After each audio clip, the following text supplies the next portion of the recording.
over 30,000 coming through the turnstiles, and there's still hope.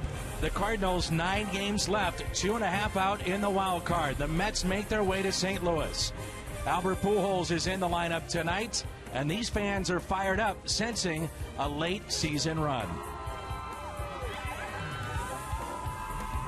With Rick Horton, I'm Dan McLaughlin, and welcome to Cardinals Baseball. And Rick, late season, still hope. This is what you want. And the Cardinals did the hard part. They played well on the road against Philadelphia, winning 3 out of 4. Now the job, Dan, is they have to play well against teams below 500, and they've got to win almost every game in this homestand. Edwin Jackson will get the start tonight for St. Louis. Much more to come before our first pitch on your home of the Cardinals, Fox Sports Midwest.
Outing, but the bullpen picked him up. Now it's Edwin Jackson's turn. Jackson's been as consistent as anybody in the Cardinal rotation.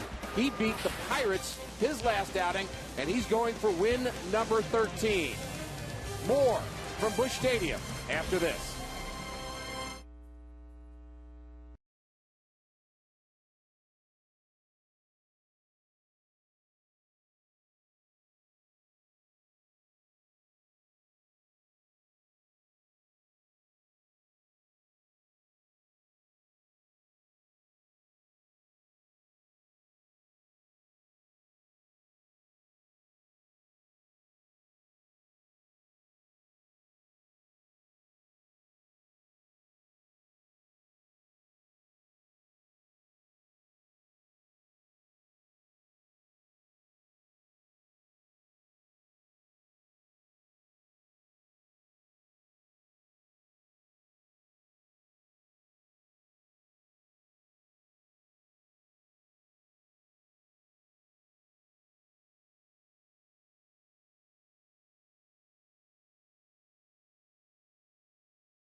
PNC Park. Here's the 0-1 to Pujols. Albert hits it out to deep right center. McCutchen is back. He'll look up, and it's gone. Albert collected 4 RBIs in the series, sneaking closer to the 100 mark. Nick Punto didn't start any of the games in Pittsburgh, but that didn't stop him from contributing. There he goes. Good jump. It's hit in the air. Left center. That ball will get down. Green on his way to third. He's going to score, and Nick Punto delivers. Yadier Molina also batted well against the Bucs. Drives it into right. That's trouble. Ludwig is back, and it's off the wall. Gets away from him. 1 run will score. They're going to wave in another. Yadier Molina comes through. 2-run score on an RBI double by the Cardinal catcher. Kyle Lohse, Chris Carpenter, and Edwin Jackson didn't exactly dominate, but all 3 kept the games close for current closer Jason Mott, who was lights out. Here's a 3-2 pitch. Slowly hit to the right side. This should do it.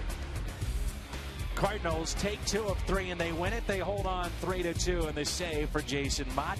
The Cards took the series 2-1, stayed 4.5 games behind Atlanta for the wild card, and headed 300 miles east to take on the Phillies. Part 2 of the Redbirds' Pennsylvania road trip took them to Philadelphia, where the Phillies had the best home record in baseball. But St. Louis was able to take down Vance Worley, Cole Hamels, and Roy Halladay, with better performances from starters Jaime Garcia, Chris Carpenter, and Kyle Lohse. The Cardinals were able to take 3 of 4 against Philly, thanks to some big home runs. Albert collected a 4-hit night in the series opener, and then took Cole Hamels deep in his first at-bat on Sunday. Albert, though, hit only half as many home runs as Alan Craig did that day. And maybe the most surprising home run of all, Lance Berkman's first inning home run off the defending Cy Young champion, Roy Halladay. High and deep to right. Pence can't see it, and no wonder he can't. This ball is gone. Way over the head of the right fielder, Pence. Home run number 31 for Lance Berkman, and it's 2-0 Cardinals. Despite some shaky showings from the bullpen, Octavio Dotel shut the door last night, bringing the Cards home with a 5-2 road trip and just a 2.5 game deficit in the wild card.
Set the stage, 7 1/3 and picking up his 14th win. Tony La Russa, how about that victory? Well, I mean, you're only going to have so many chances. That's what you try to do is.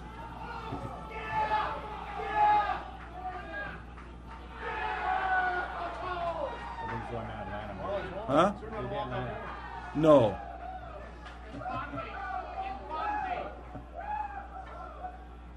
That group was very excited in there. Turn on the Rams game. Oh, you know he loves seeing that baseball finish. And the Cardinals, because of that loss by Atlanta, 2.5 out, 9 to go. Pennant fever here in St. Louis. Baseball next.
Cardinals baseball is brought to you by Budweiser. Great times are waiting. Grab some buds.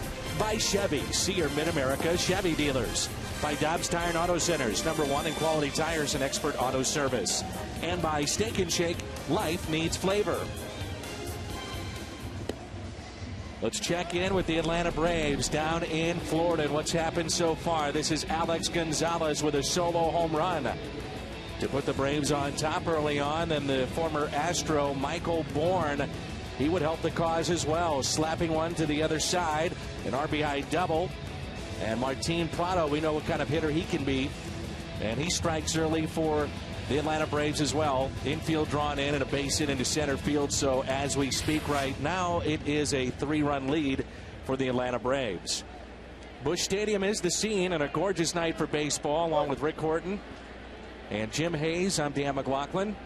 And our first pitch by Jackson is a strike on the outside corner to switch hitter. Such an exciting player. When healthy, Jose Reyes. Yeah, and he's not fully healthy yet, Dan, but the batting average .331. He's battling Ryan Braun for the batting title in the National League. And he's a very dangerous hitter. Obviously has good speed. Power numbers down a bit, 5 home runs, but he gets on base and he can run. Braun at .333, and as you mentioned, Reyes at .331.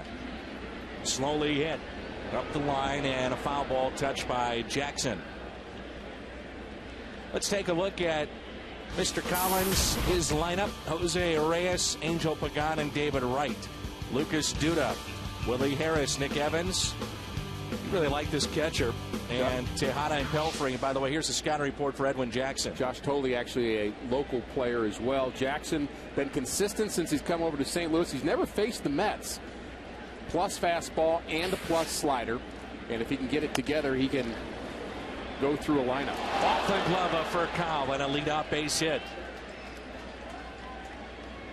Nearly timed perfectly by Furcal. Leadoff base hit. Berkman, Jay, and Craig in the outfield. Along the infield for St. Louis, Freeze for Cowell, Schumacher, and Pujols. Behind the plate tonight, Yadier Molina. That's presented by Dobbs. Not very well hit. Good effort by Furcal. He's been a good addition to this club, Dan, defensively. Furcal has very good range. He's dropped a few of late, but you still like him in the middle of the infield. And you'd see that Reyes likes to run. You wonder, with his hamstring issues and going for a batting title, how aggressive he may be in the final week and a half on the base paths. But maybe a little bit more concerned with his batting average and trying to win that title. He's also in a large contract year as well. Not that that would have anything to do with how he might run the bases, Dan. Marlins, by the way, had the bases loaded, 1 out, did not score. That's a pitch that was up, cut off by Berkman, and it's runners at first and third. Pagan with the single, and it brings in David Wright. So here come the Mets. Right out of the box. Bing, bing, 2 singles. This one well hit on the line. And any doubt about the health of Reyes, no question in his mind he can get from second to third on Lance Berkman. David Wright batting .283, 14 home runs. He's driven in 57 this year. You think about their new ballpark, Citi Field, and how it has affected power hitters because it is so big, it's so spacious. The guy that really comes to mind is at the plate. That's David Wright. It also makes you wonder how the Mets will do when they have potential free agent players they want to sign in the middle of their lineup. They're going to need some other power bat. They don't have Beltran anymore. Somebody in the middle of that lineup. I don't think Jason Bay is their long-term answer. But do you really want to play in New York if you're a power hitter? Jason Bay, by the way, has had the flu the last 24 hours, and that's why he's not in the lineup. He's really turned his season around. When we saw him last, he was terrible. But he has made some adjustments, and he's not all the way back, but much better. Here's an 0-1 pitch to Wright instead of check on the runner at first. It's Pagan. Good speed out there. Pagan at first. And Reyes over at third. David Wright, 44 games against the Redbirds and a .340 average in his career.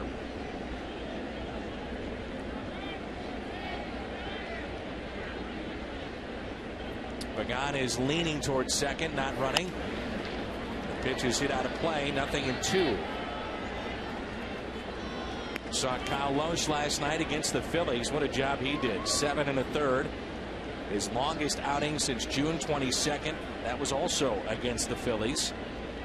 And he leads the staff in wins, which may surprise you now with 14. And the best thing about that outing for Loesch, as far as I'm concerned, is he was not getting the low pitch. He was not getting a big strike zone, but still found a way to get people out in a pretty good lineup to boot. Strikeout of David Wright. This is why the Cardinals love Jackson. The fact is, he's got the kind of stuff that with runners at first and third, nobody out, he can get out of a jam with his repertoire that he brings.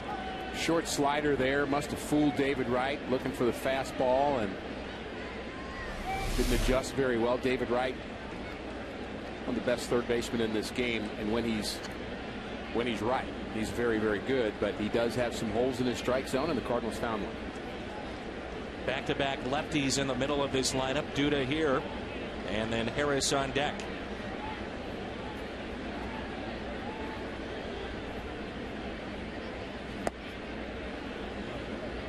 Home plate umpire tonight, Andy Fletcher. Tim Welke, the crew chief, is at first. Jim Reynolds at second. Mike DeMuro down at third. Outfield is straight away.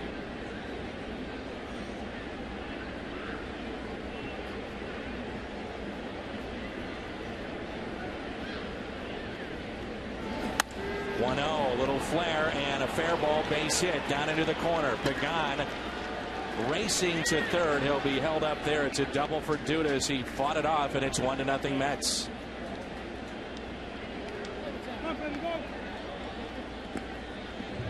First bank, first take. We're banking on your future. Don't take the Mets lightly, despite the fact that they've had a down year. On the road, not too shabby, 42-36.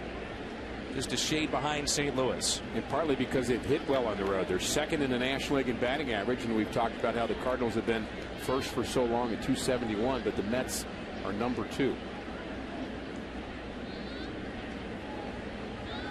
Runners at second and third, one down. Willie Harris, the hitter. Focus, and we should, on Atlanta, but right behind the Cardinals in the wild card, playing great baseball. They've won 8 straight. That's San Francisco. What a matchup tonight. They've got Los Angeles. It's Lincecum against Kershaw. Great matchup. 2 of the game's best. The Giants are starting to make that move, mostly because of that starting rotation. 0-2.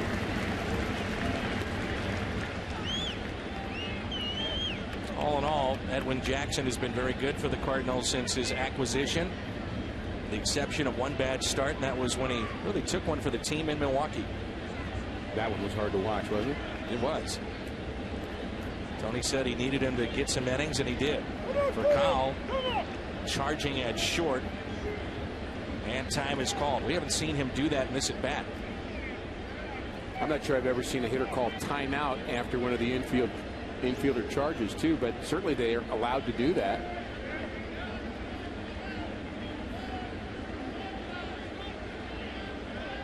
Kyle is in on the grass. Swing and a miss. It's a strikeout of Harris. 2 down. Both outs recorded with a strikeout by Jackson, and it brings in Evans.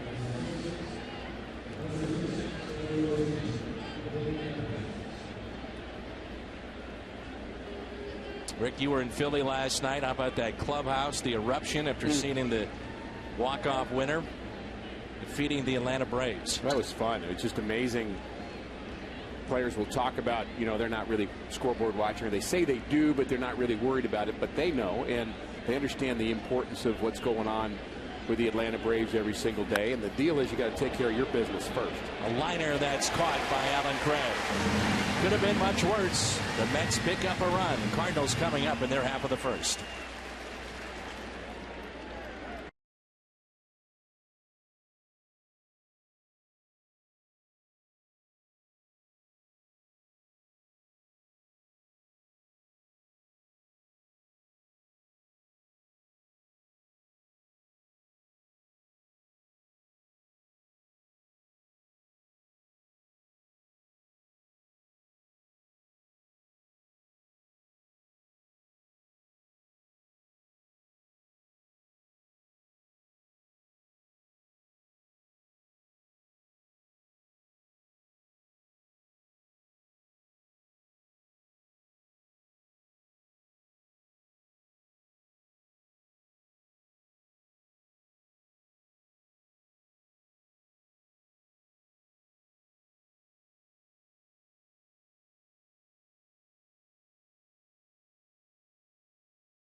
Degrees right now here in the Gateway City.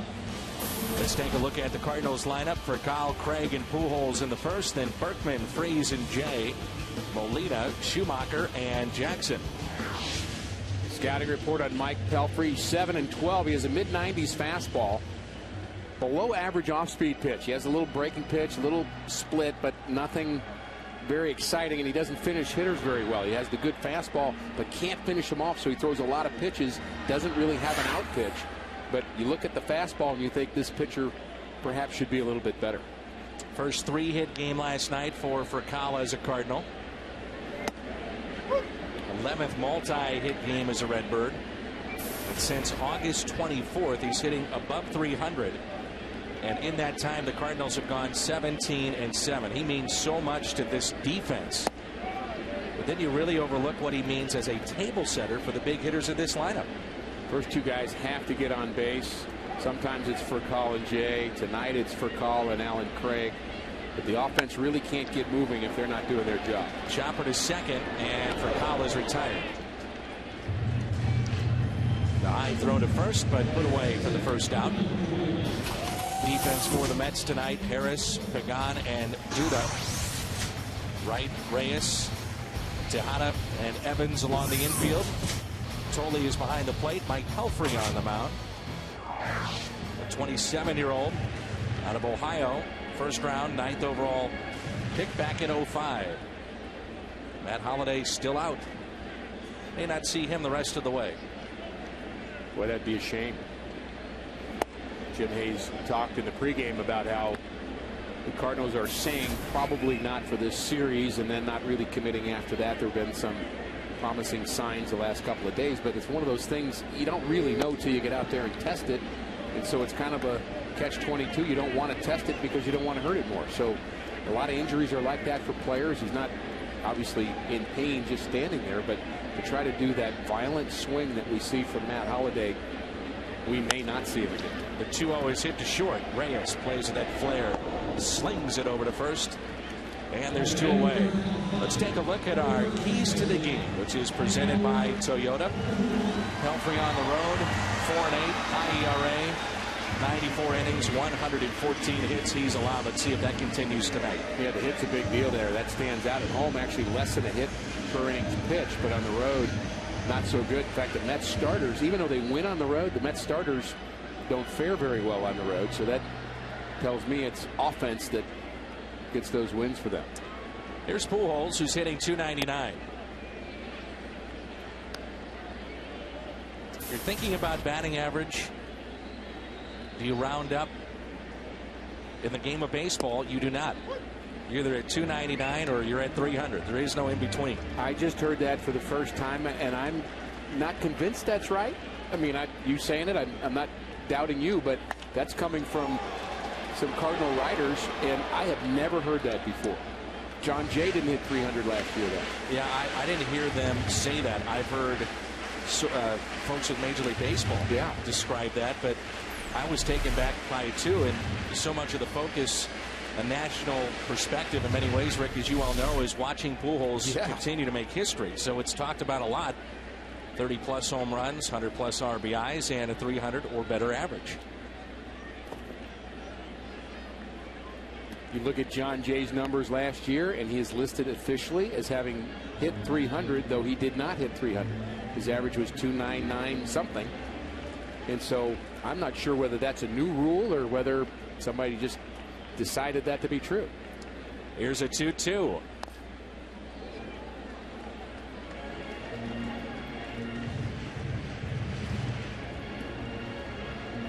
Two balls and 2 strikes. Pujols 0 for 5, 3 strikeouts against Mike Pelfrey. And that's a base hit.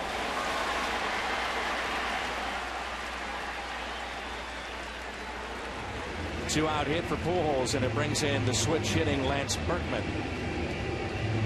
If you're wondering, when you come down to the ballpark, the arch is back in the grass here at Busch Stadium. Nice look. Foxmo brought to you by Plaza Tire Service. And a single for Pujols. The hard ground ball up the middle. We've seen so many balls hit through the holes by Albert over the years because he hits the ball so hard. So the key for him, Dan, just hit 310 so nobody's worried about the math. Right. They've got the shift on here for Berkman, you can clearly see. Outfield is straight away. Wonder how tempted Lance gets. He's a cerebral type player. You know, and thinking about dropping down a bunt or just guiding, and he's got great control with the bat. Would he just guide it down that left field line? We've seen him bunt once that I can recall, and I think in this situation, especially the way he's swinging the bat, I want him to let it go. But Well, certain I agree with you. situations, I would think that he's, yes, going to contemplate it. Cardinals need base runners. In fact, the one time that I recall he did it, Cardinals were trailing. They just needed base runners. So it depends on the situation. 2 outs. I want him trying to hit one into the Cardinal bullpen. Bottom of the 4th, Atlanta leading their ball game 3-0 over the Marlins.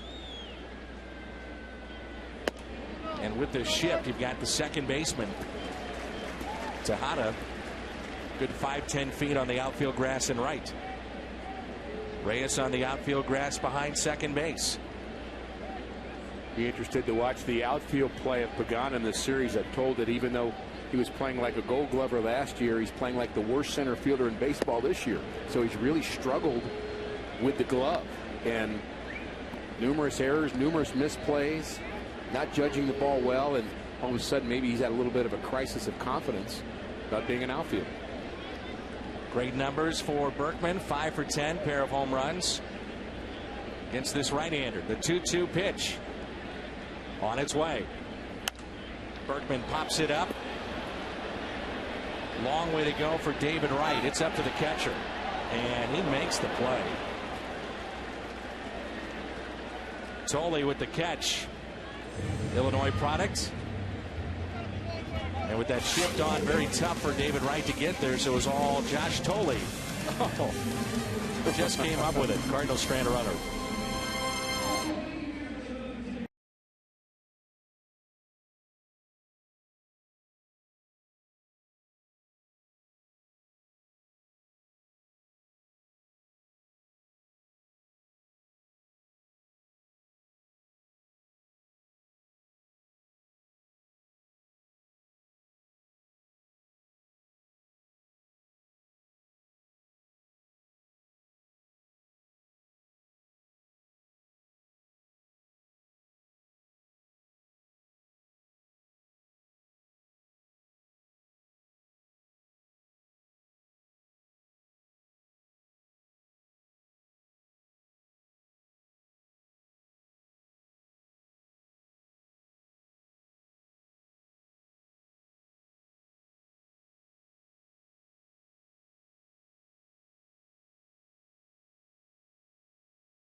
Or 6 get 25-cent drinks the next day, all day at On the Run at Mobile. That's any 20-ounce coffee, fountain, or frozen drink for just $25, and we're serious at On the Run. Nice to be at home, Dan, after the Cardinals played so well on that road trip, winning 5 out of 7 games. Nice to be at home in front of Cardinal faithful, many of whom have not given up on this season. Some of whom have jumped on the bandwagon, but that's okay. Nice play, Alan Craig, off the bat of Tolley. He was playing in and left, and takes a base hit away. Happy 83rd birthday to Ramona Beckman of Sullivan, Missouri, from her daughter Sherry, who's an usher here at the ballpark.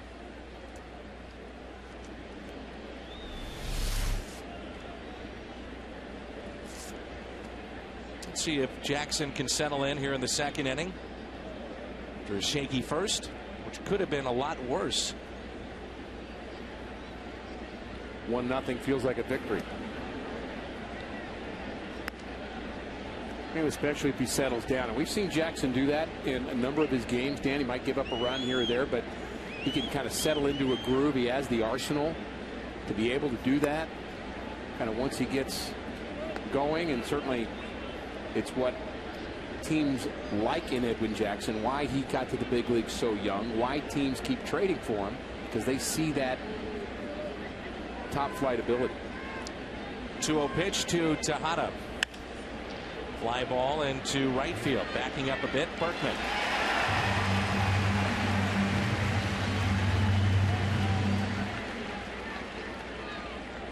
There's some very sad news to pass along, and that's the passing of one of our dear friends who works with us day in and day out. Wonderful guy, Don Lucy. His wife Juanita passed away. Don Lucy has been with us in Cardinal baseball for decades, and Don, if you're watching tonight, thoughts and prayers are with you and with Juanita. Very sorry to hear about her loss, but Don Lucy, if you know him, send him a call or a text. You bet. He's a wonderful man, and very, very sad news. In the hole for Cowell, shows off the arm. Low throw, but Pujols picks it. 1-2-3 inning for Edwin Jackson.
Of a BMW to show your support for the melty, crunchy, spicy, and grilled tastes you want at night. Experience late night at Taco Bell. Hours vary by location.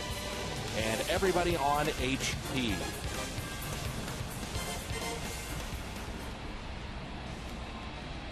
One nothing Mets. Bottom of the second here in St. Louis. Freeze, Jay, and Molina. Everybody now. I like that.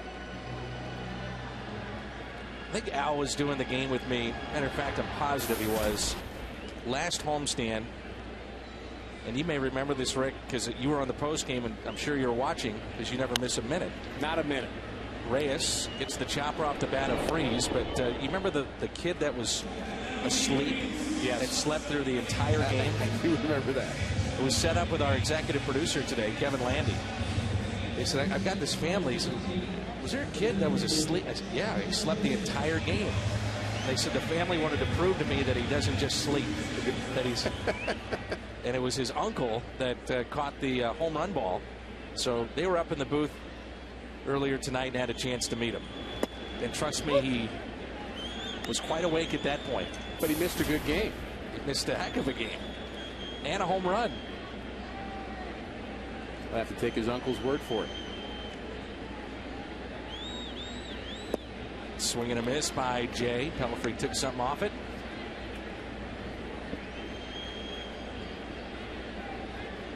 Pitch before the last one we saw was at 95. Here's the 0-2. 94 there.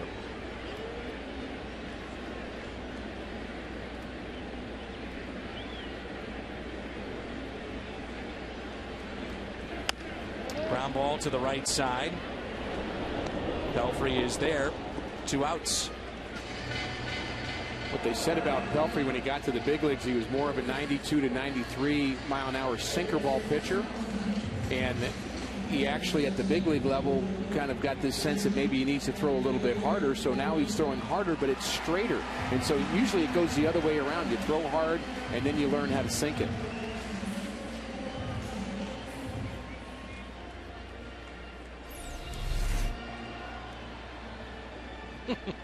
Duck.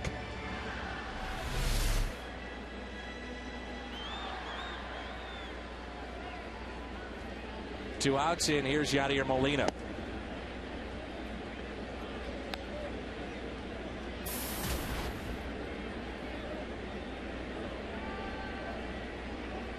Average at 295.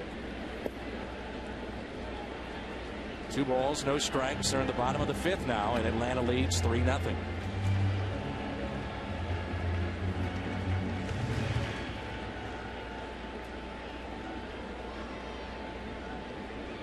I think it's safe to say this has been the best offensive year put together by the Cardinal catcher. I would agree. Power numbers are better. Career high in doubles and home runs. Always been a clutch hitter. He just seems fresher too going into the end of the season.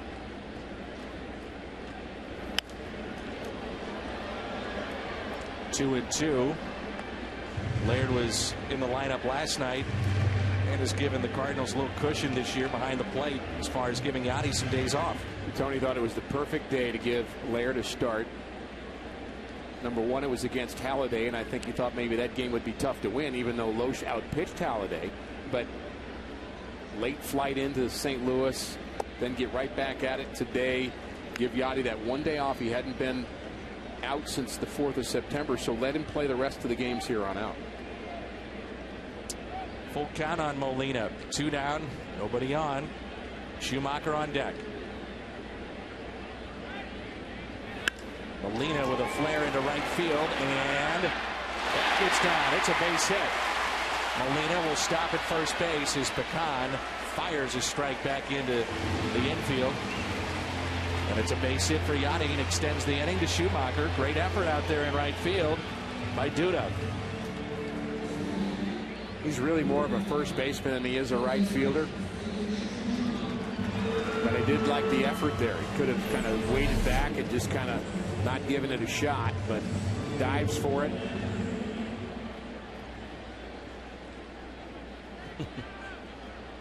Told you his legs were fresher. 2-out base hit. Here's Schumacher. Jumping for joy.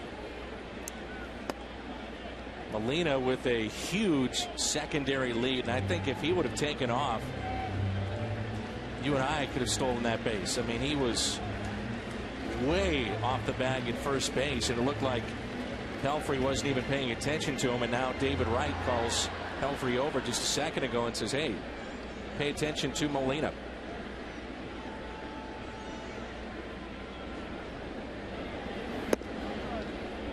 Two and 0.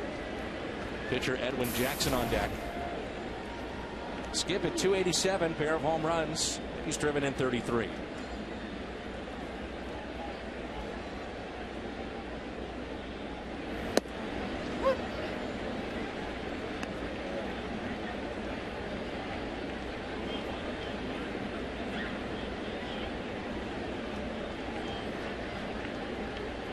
Cardinals offense has a pretty good rotation going on right now.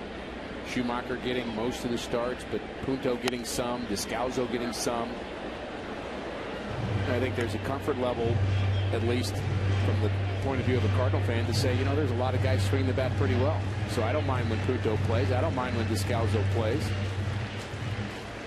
Not like they're trying to find somebody to be productive. It's just which one do you choose from tonight. Check on Molina. 2 and 2.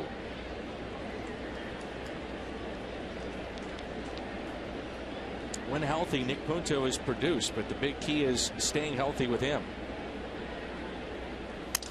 There's a broken bat. And we head to the 3rd. And you know what that means. It's time for Jim Hayes when we come back.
Descalso at Dick's Sporting Goods at West County Mall on September 24th. Well, you can. Cardinals.com/DSG. Cardinals.com/DSG to purchase your tickets and help Cardinals care. And Dick's Sporting Goods provide baseball and softball gloves for kids in our community. That's Cardinals.com/DSG. That's September 24th, West County Mall. Jim Hayes is with us. Back to the top of the lineup, and Reyes showing bunt, takes a ball low. Reyes with a single and a run scored in the first inning. That is updated. Braun at 334. Reyes 333. Now Reyes is a free agent to be, but Jim Hayes, Cardinals have a lot of decisions on their own free agents, and you spoke to John Mozeliak in particular about Lance Berkman and Rafael Furcal. Well, Dan, as you well know, the Cardinals have expressed interest in bringing Berkman back as well as Furcal. So I asked John Mozeliak if there was any movement in terms of the discussions, and he said very slow right now in terms of lining something up. And he said it's not because they're at any sort of impasse. It's just right now their focus is on other things, and they remain fairly optimistic that they can get something done with one, maybe both. But right now it's tentatively on the back burner. You know, Berkman in today's Post-Dispatch here in town, very blunt in his assessment of any contract negotiation. Must be the money. Must be the money. It's all about money. That's what it is. I love his directness. He's very honest. Tells you what he's thinking. Very likable. Low-key guy in the clubhouse. He's very realistic, as we see the walk, about everything. Cardinals could sweep Milwaukee. He'll say, well, it's nice, but it's early. It doesn't mean anything. And the Cardinals could look like they're down for the count, and he says, well, there's a lot of baseball to play. He's just an honest guy. Here's Angel Pagan, the first walk issued by tonight's starter, Edwin Jackson. By the way, Berkman in right tonight, Ricky. We had that discussion. We did. Tony La Russa says he left it up to Lance with Matt Holliday not available where he wants to play, left or right. When we're in Philadelphia, Lance played left, he said, because it's closer to the dugout. Cardinal dugout on the right side, Berkman in right, closer to the dugout. It adds a bit of credibility to that premise. Well, I think we had all the credibility we needed because he said to us, I'm telling you. And he was very clear. I'm telling you the truth. Jackson fires, and wide into the seats it goes. An error on Edwin Jackson.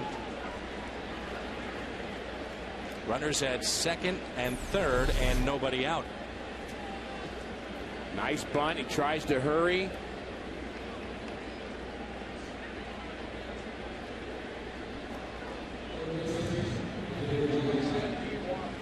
And the ball just gets away over the head of Albert. No chance to even go for it. Base hit, E1 on the play.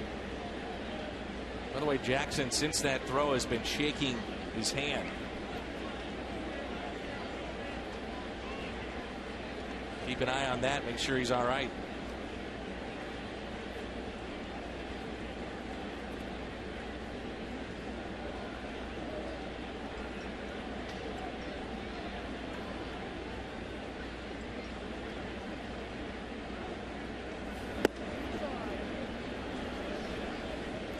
I noticed that too, Dan. After he threw the ball, he kind of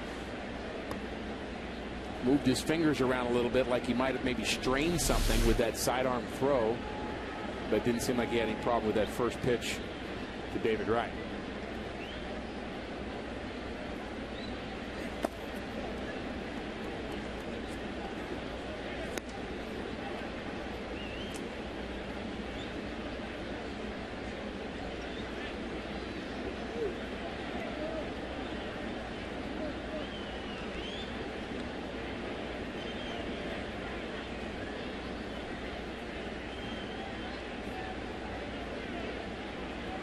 Two-0 pitch to David Wright.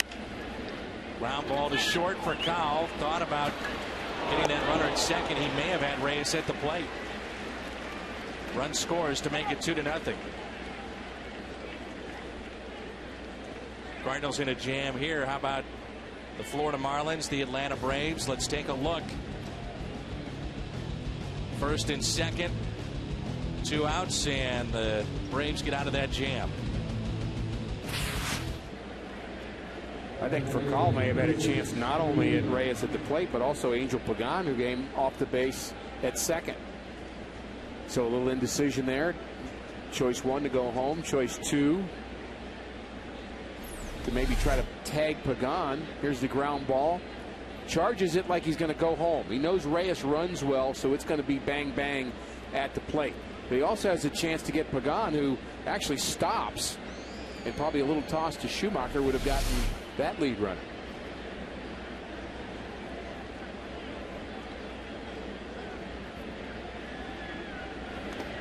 And that ball scoots away from Molina. Pagan advances to third.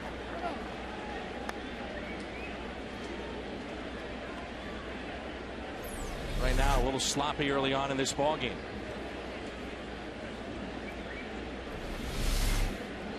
We saw a little sloppiness yesterday in the middle innings, but Kyle Oates was able to pitch around it.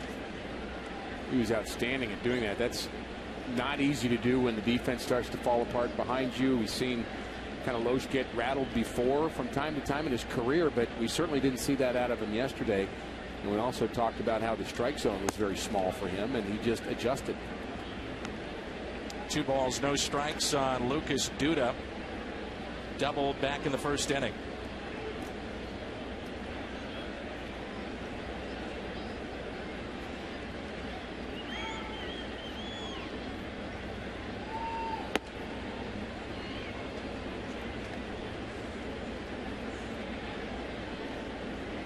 Three 3-0 with 1 out.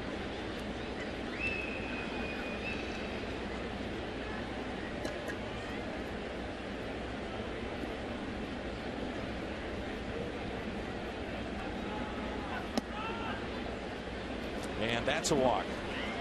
Inning started with a walk, the second of the night. Rookie of the Year candidate Freddie Freeman for the Atlanta Braves on a 2-2. Very spacious center fielder. Bonifacio couldn't make that play, and it's all Atlanta tonight so far. Not good news. Got 9 games left for the Cardinals, 2.5 games back.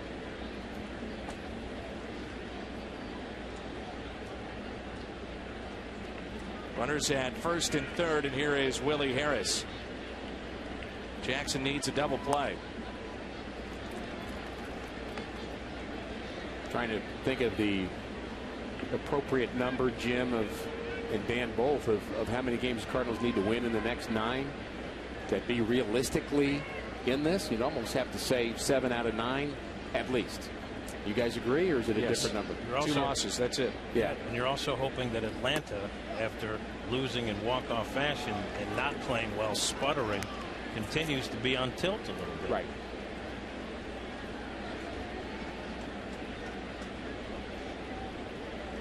The margin for error is gone.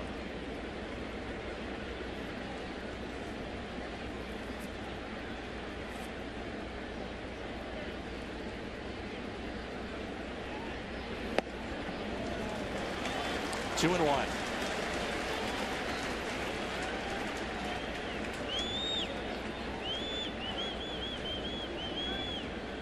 We said a couple of weeks ago it's like they were at the Alamo and there wasn't much time left, and I guess they got some reinforcements. Cardinals were down to that last kind of straw, and they played so well in the last 10 days. 2 and 2. And what was Lance Berkman's line? It is now within the realm of possibility after the sweep here at home. And the follow-up was they were deeper into the realm of possibility. But he was very clear. He said, even if you do cut that lead down, then you find out about your team. Because all of a sudden, there is something to lose, and players do get a little tight. But the Cardinals have responded well up to this point. Slowly hit. Out at second. Save at first, and it's 3-0 Mets.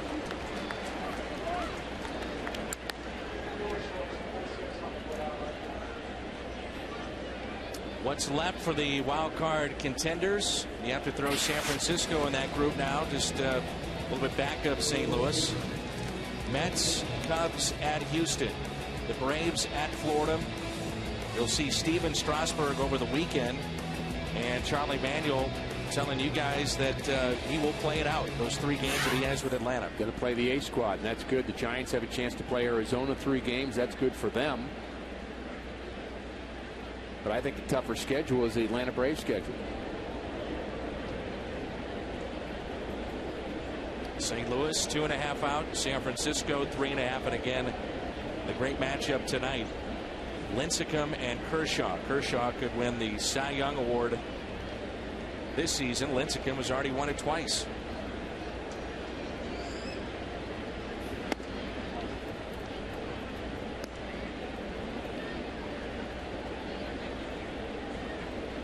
Still a different feel in this game, guys. You're thinking about the Cardinals down 3-0 to the Mets.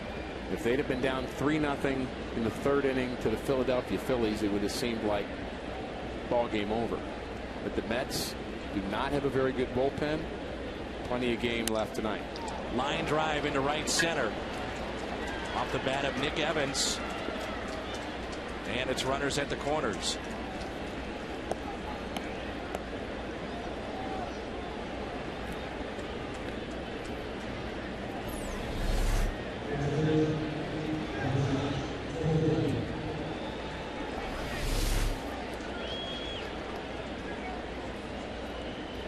One of the key things for the Cardinals on this run that they put together has been all the elements coming together, including starting pitching, which has been outstanding, but obviously a rough one for Jackson tonight so far.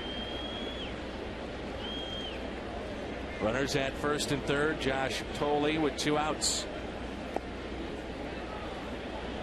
And not to make excuses for Edwin Jackson, he does have 5 hits on the board and a couple of walks that have hurt him, but of the 5 hits, only 2 of them were hit hard. There was a bloop hit by Reyes, a bloop hit down the line by Lucas Duda in the 1st inning, and a bunt single for Pregame here in the 3rd. And a base hit into right. 4-0 Mets. No bloop there.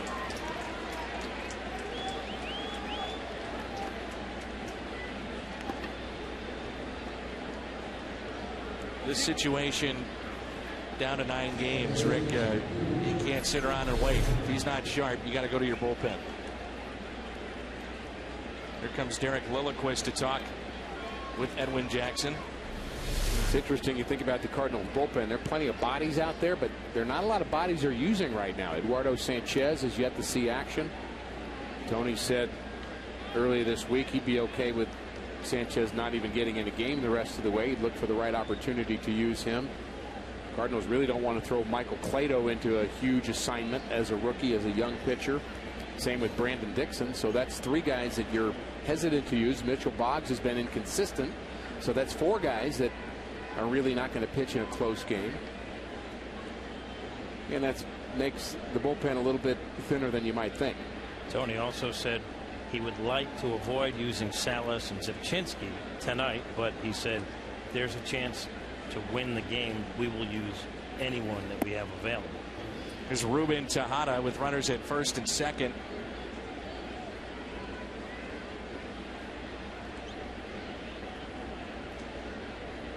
Pitch number 25 of the inning upcoming.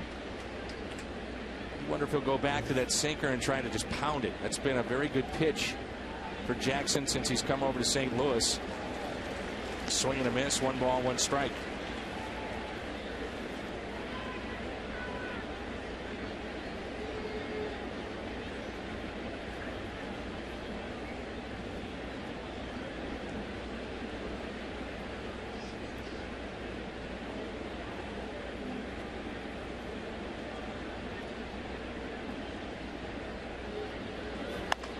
And a grounder that's hit to short for Kyle across the diamond.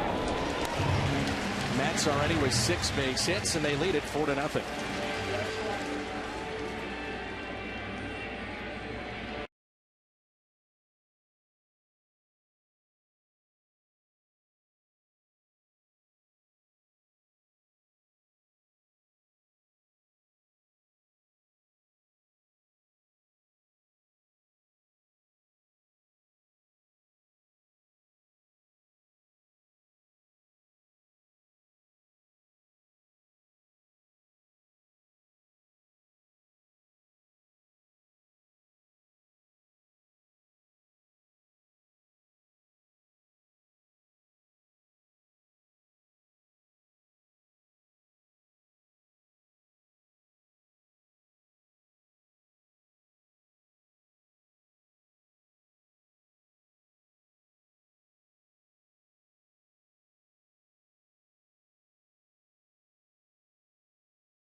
FoxSportsMidwest.com. As you watch the game on television, you can join the conversation about the game on Twitter, track trends, and stats. Game Connect, find it at FoxSportsMidwest.com.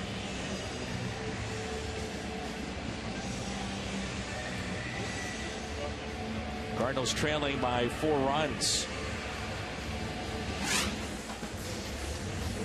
Teams making up 2.5+ games with 9 remaining all time. Cardinals on that list. Everybody talks about 64. Most recently, the Rockies with that remarkable run that they had. 4.5 with 9 to play, and took that to the World Series.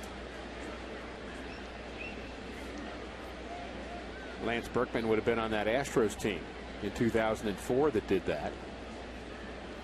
Nearly did it in 06 to get by the Cardinals.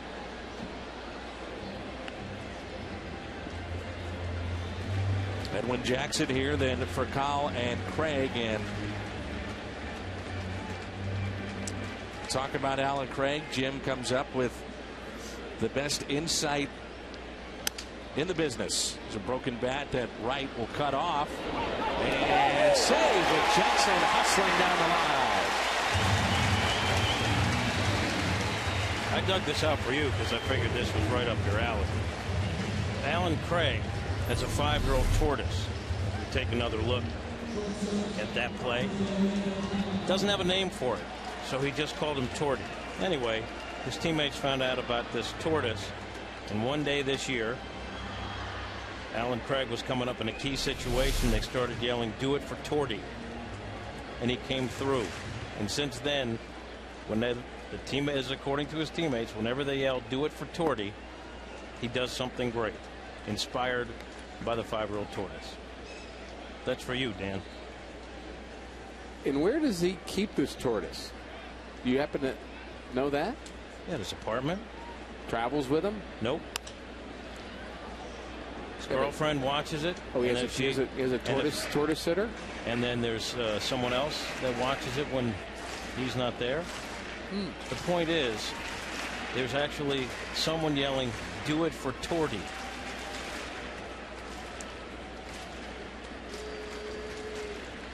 One ball, one strike on for Cal.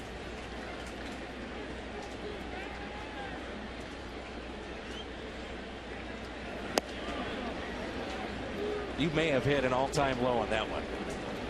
You come up with great stuff, but this one, I figured this was in your wheelhouse. I don't know anybody that has a 5-year-old tortoise, and now I do. Thanks, Jim. Here's a 2-1 pitch, 2 for Cal. Slapped the other way. That's a base hit down into the corner. Jackson can run on his way to third. They're going to wave him in. Misplayed out and left. The Cardinals get on the board, and it's 4-1.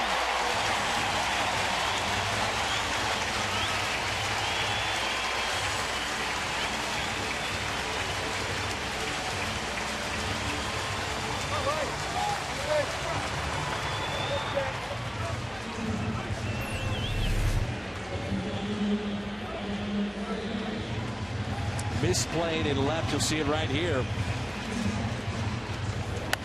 Just died out there underneath that padding of the wall, and Jackson scoring from first. Safe at home, safe and secure, New York Life. This is a game you should not lose heart on early because of that deficit. 4-0. The Cardinals have had a lot of life. They've been very good offensively. They've hit some home runs. Albert's swinging the bat well, so is Berkman, so is Alan Craig, so no need to lose heart. Alan Craig has a tortoise, and he wants to do something big for it.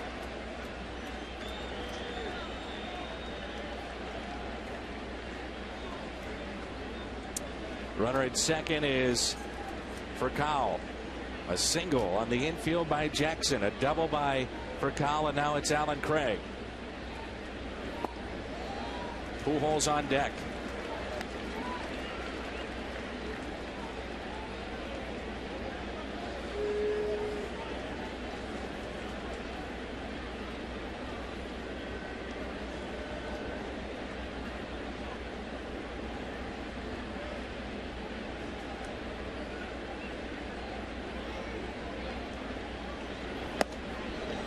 Two balls and no strikes, by the way, for season ticket holders. Your postseason ticket payment is due right now, so the Cardinals staff will be on hand during tonight's game for phone payments. 345-9500. Pay online at cardinals.com/mytickets. That will end tonight, so operators standing by right now. The 2-0 Alan Craig. 3-0.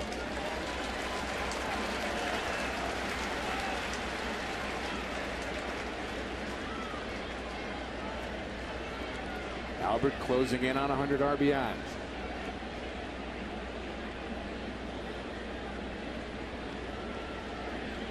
Pelfrey has really slowed it down here in this bottom of the third. Strike to Craig.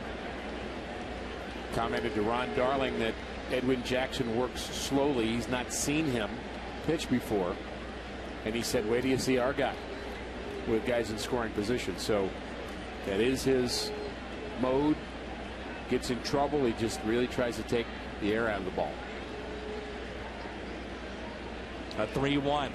Craig fights it off, base hit into right. They will hold up for Cowell, and the tying run comes to the plate in the form of Albert Pujols.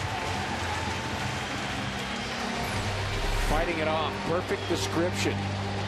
Gets in on the hands of Craig, and he just powers it the other way, and you've got to be strong to get hits like that. He also has a swing that is conducive to being able to go the other way. Keep that line moving.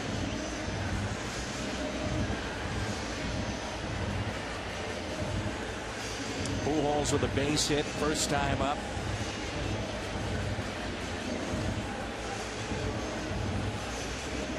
Tony La Russa has said time after time, Alan Craig deserves at bats. Alan Craig needs to get at bats. So while you don't want to see Holiday down with injury, Craig has gotten his chance and he's delivered.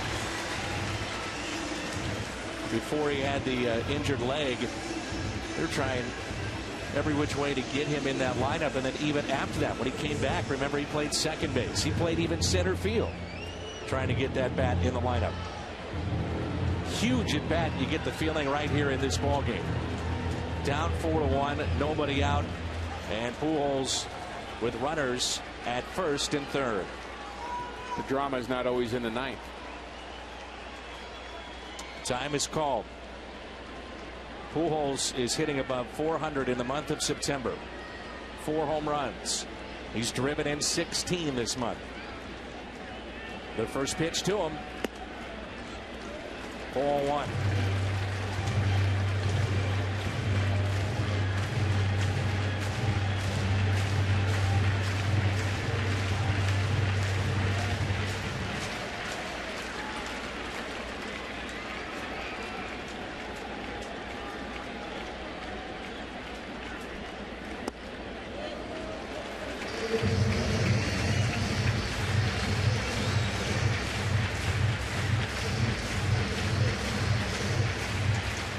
Straight away and deep for Albert.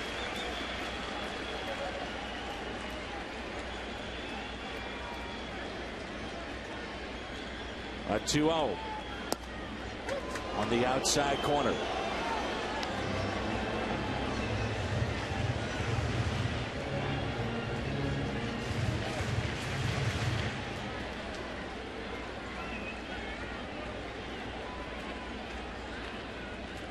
A 2-1 pitch.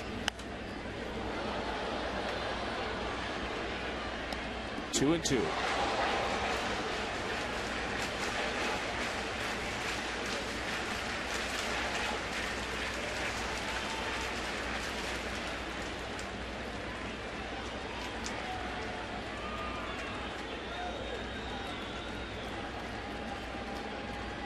The 2-2. Inside. 3-2 on Pujols.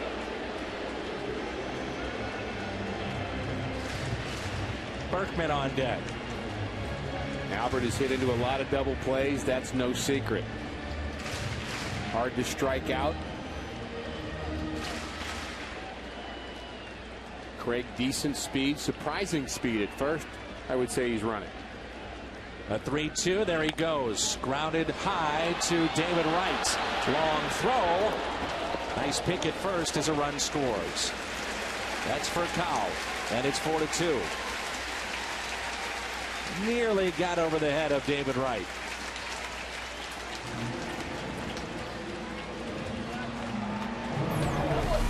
When you think David Wright, you normally think offense, but he has a pretty good glove as well. Goes high to get that. You have to keep that throw down. If it sails at all, it's got no chance to get the runner. Keep it down. If you can't reach first base, let it get there on one hop and handled by Evans. Berkman popped out to Tolley, the catcher. That ended the first inning. He's 0 for 1. Shift is on here for Lance with a runner at second base.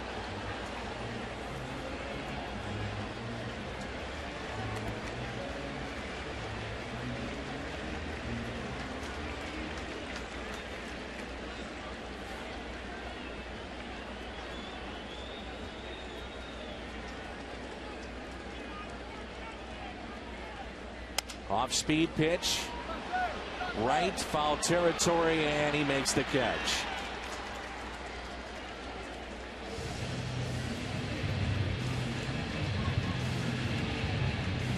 Krispy Kreme doesn't deal. Cardinals get 9 hits tonight. They're at 5.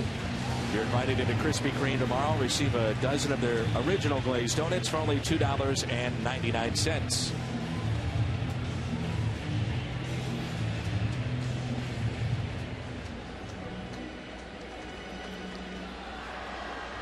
Here's David Freese. Runner at second base. Grounded out to short his first time up.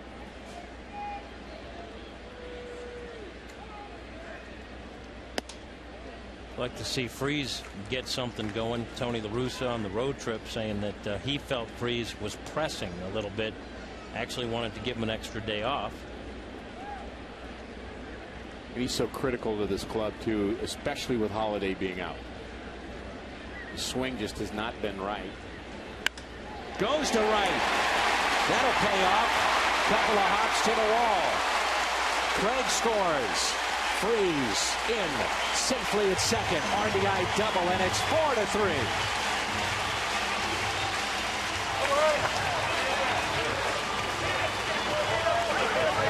Well, you look at the Cardinals team last year and you realize that not having a healthy and productive David Freese really hurt the ball club when he was out.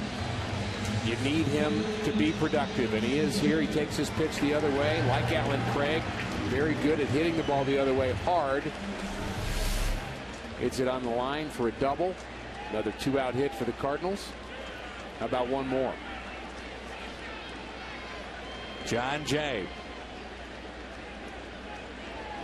Off-speed pitch, check swing, did not go.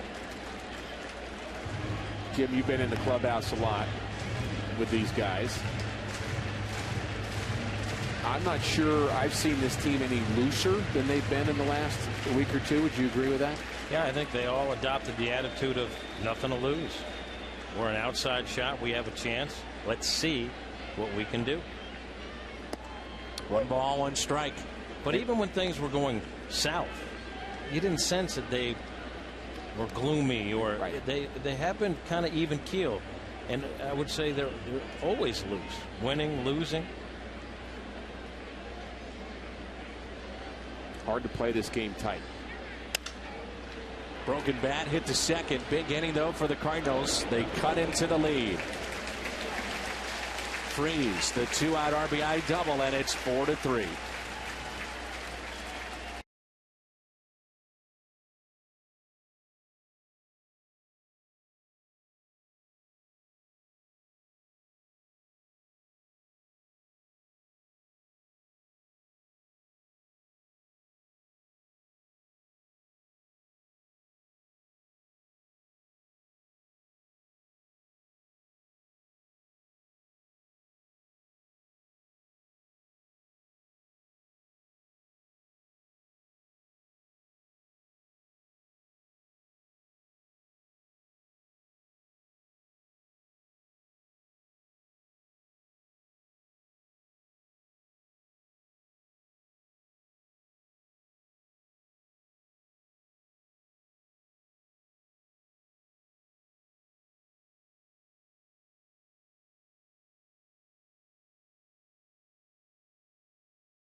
Prep Zone, and it's available at foxsportsmidwest.com. 4 high school games will be shown on online, and that begins September 30th on foxsportsmidwest.com.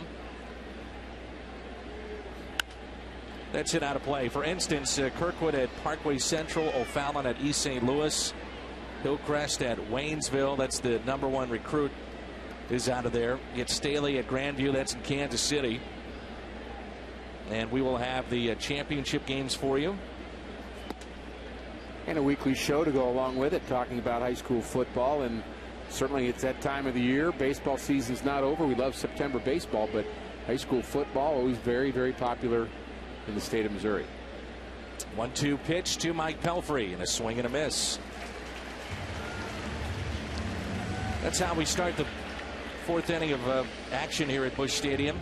3rd strikeout for Jackson.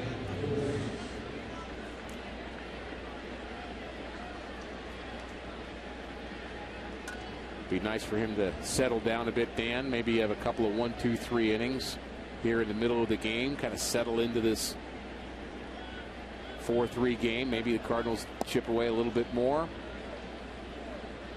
Kind of has a feeling like the Cardinals have a better than average chance in this game. Reyes has singled and scored back in the 1st, and a walk in the 3rd. 1 ball, 1 strike. Wonder how much money this guy has made himself this year, or maybe cost himself because of the recurring injuries with his legs. Tremendous player when healthy. How about this? Nice play on the back end. Schumacher. It's just a do-or-die play right here. He's going to throw up the glove and just hope you guess right. There's a bullet off the bat of Reyes. And Skip, who's had a very nice year defensively, throws the glove up. Just the right place, just the right time.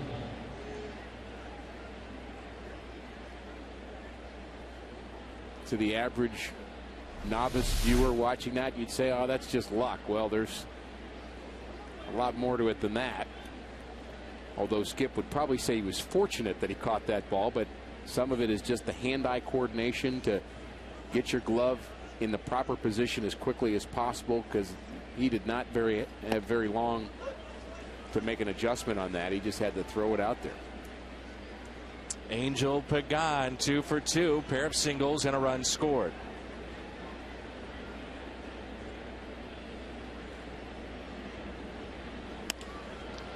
Off the end of the bat and a base hit into right.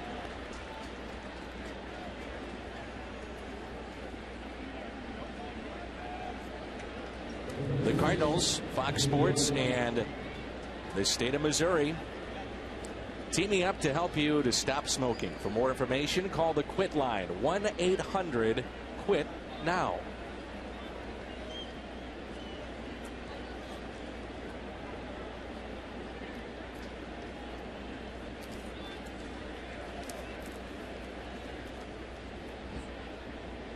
I was out with those folks on the Ford Plaza today. They were getting young people to sign up, which I thought was wonderful. Kyle McClellan has backed that initiative, as has Adam Wainwright.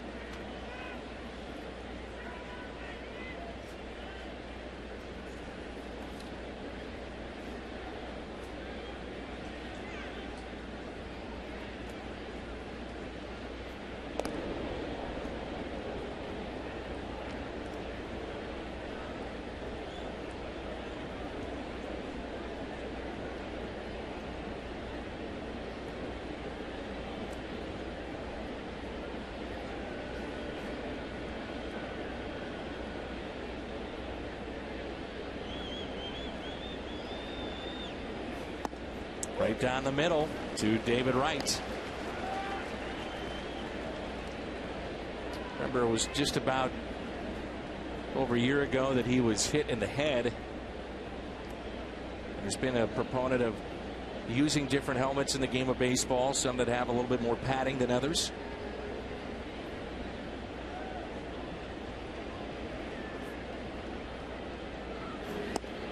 Good pitch. 0-2.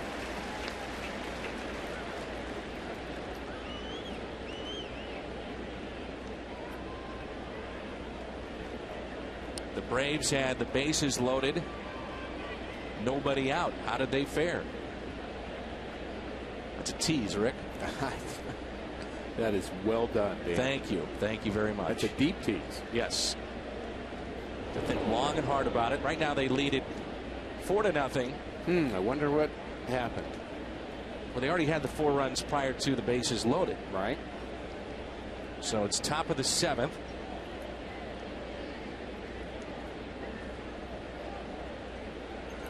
Suspense is killing. Here's the 0-2 pitch with 2 outs. Pitch out.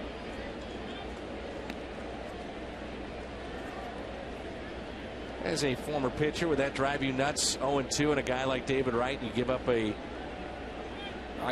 a pitch? I seldom like pitch outs. I mean, I'm maybe 95% of pitch outs I'm not a big fan of.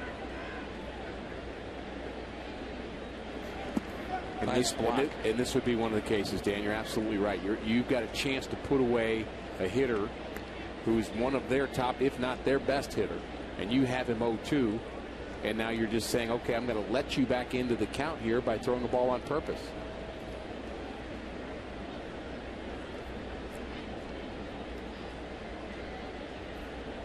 Pitch out is successful, and you make a good throw and a good tag, and he calls him right, and you get him out. Then you still got to face David Wright next inning, and the count's 0-0.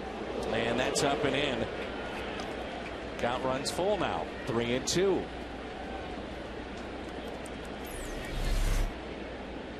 Bad memories here for David Wright.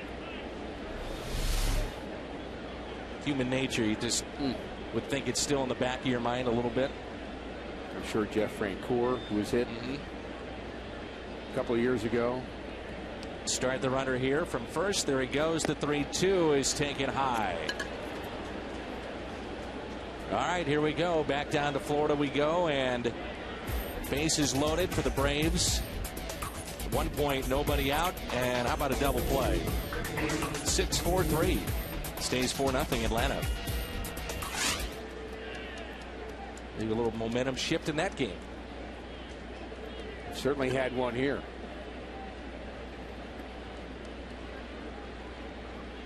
Runners at first and second.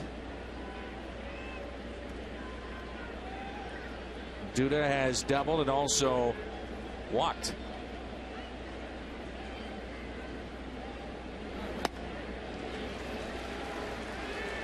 How about that, though? Every Friday night beginning September 30th, you can watch high school football online at foxsportsmidwest.com. That is cool. It's awesome.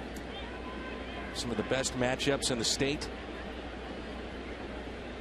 Any truth to the rumor you're doing all 4 of those games at the same time? No, sir. Oh, come on, Dan. I did a little football this weekend, though. I understand you did. And it was a little football because it was 69-0. So after the first few plays, there was some football, and then it was just game over after that. Heard wonderful things about the telecast, and of course, Missouri Tiger fans are okay with that. Every once in a while, you have to have a game like that just to get some exercise. It's going to change this weekend. They've got Oklahoma. A little bit different. In Oklahoma. 2-1. Oklahoma went down to number 5 Florida State and beat them. So they're coming off a huge win.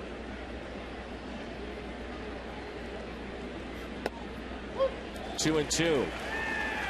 Fun time of the year for me. Hockey has started, at least in terms of training camp. Guys are kind of getting going with that. College football is always fun. The NFL is back, and September baseball, to me, it's a fun time. The weather's cooler. It's a great time to be a sports fan. Sure is. 2 balls, 2 strikes with 2 outs and 2 on. Duda is swinging a miss and a strikeout for Edwin Jackson.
Dan McLaughlin and Jim Hayes, who are the 5 franchises without a batting champ in their history. AT&T trivia question. Mets, Astros, Brewers, Diamondbacks, and Rays. Mets also without a no-hitter. Correct? That is correct. Number 1 hitters had great pitching in their past, but Tom Seaver had a no-hitter once he left the Mets and went to Cincinnati. Right. But 2 of the 5 teams on that list, the Milwaukee Brewers and the New York Mets, have a player at the top of the National League batting race right now in Reyes and Ryan Braun, so maybe down to 4 at the end of this year. Seen Albert Pujols win a batting championship. Prior to that, it was Willie McGee.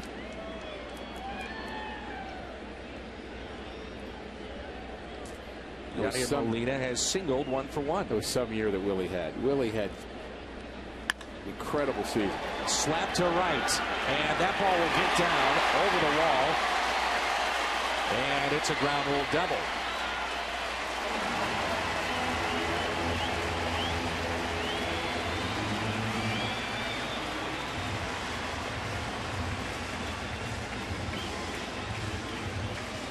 Going the other way in our Nissan drive of the game. And Yadier Molina closing in on 300 himself.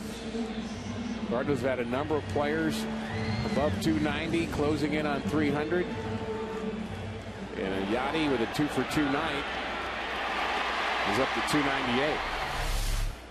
The right fielder for the Mets, that's Duda, making Molina hustle for that ground rule double.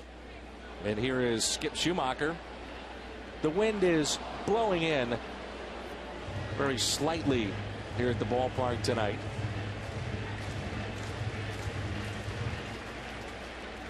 The Cardinal fans, Jenny McNulty and Teddy and Patty and Marley, all watching tonight. Ground ball to the right side. Productive out for Schumacher.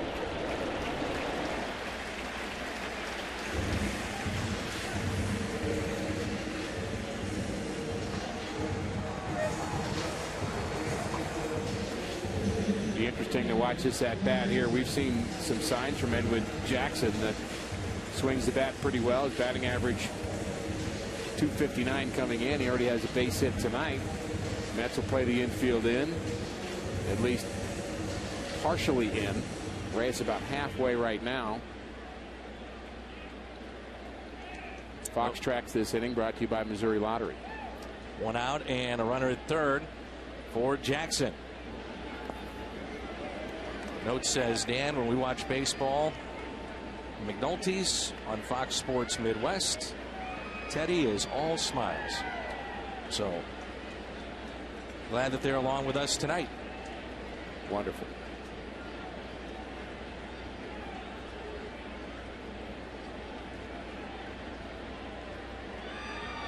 One-0 pitch to Jackson.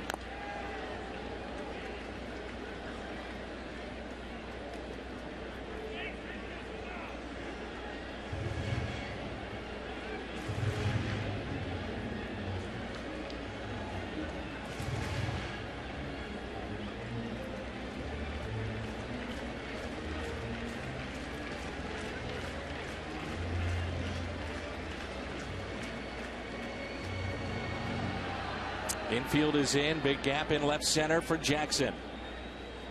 A single back in the third. We see that we've seen that he can really handle the bat. Elevated that pitch. And again, as you talked about earlier, Rick Pelfrey working very slowly with runners on. Yeah, we also talked about how he really does not have a good finishing pitch.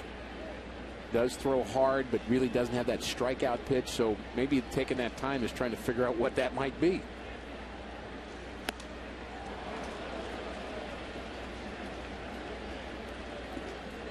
Two away, and the first strikeout for Pelfrey, and it's up 2 for Cowell.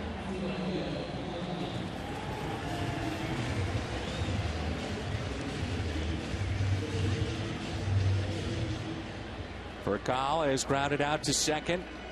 RBI double in the third. They're in the top of the 8th. Atlanta leading 4-0 in their ball game. So the Cardinals if they hold on, would have to win to stay 2.5 games back. Atlanta, by the way, with first and second, 1 out in that 8th inning.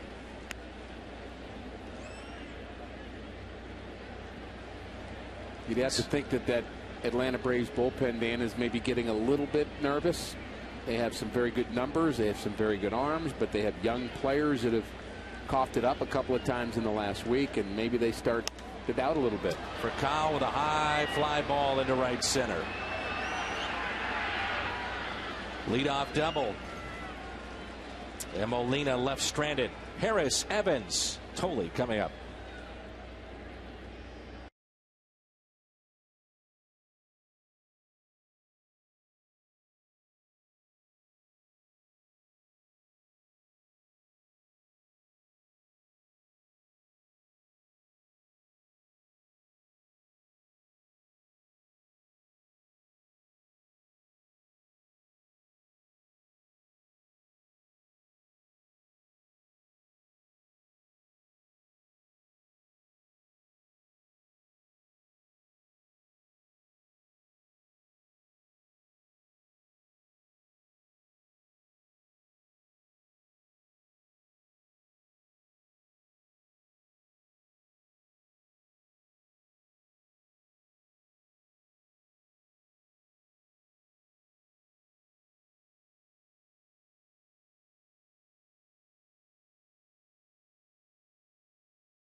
Plaza, Tony La Russa signing autographs from 5:15 until 6, with guaranteed autographs for the first 150 people who receive line tickets.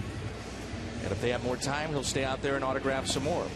For more details, visit Cardinals.com/promotions.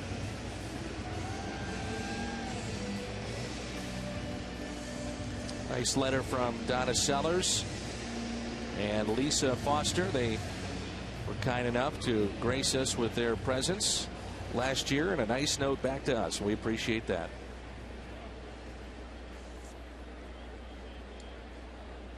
Father and son talking baseball. One of the things I love about this game, joy about the ballpark and the dynamics that go on here, Dan. Talking about the note we just received from those folks that got a lot of joy out of coming up and being in the booth for a Cardinal telecast, and you've got a dad just enjoying a game with his son. Ooh, watch out. That's off the bag. Schumacher to first. Safe. They almost got Willie Harris. Heads up play by Skip. Now you talk about hitting into some tough luck. That would be tough luck. Yeah, that was almost a lot of things. After it almost hit the pitcher, then hits the bag. Only just about a step safe is Willie Harris. That was a rocket, too.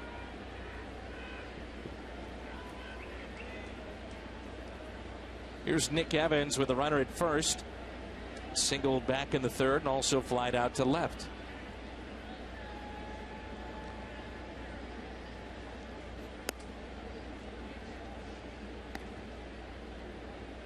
Four to 3. Mets on top. They jumped out to a 4-run lead. Cardinals came back with 3 of their own in the bottom of the third.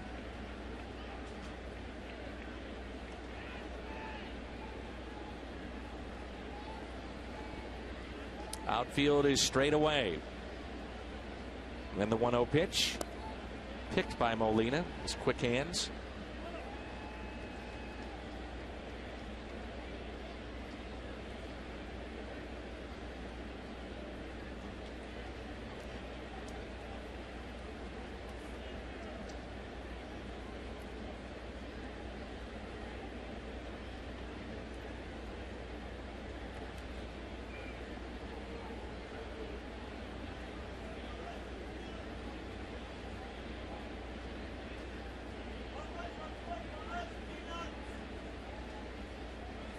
The 2-0 is tapped foul.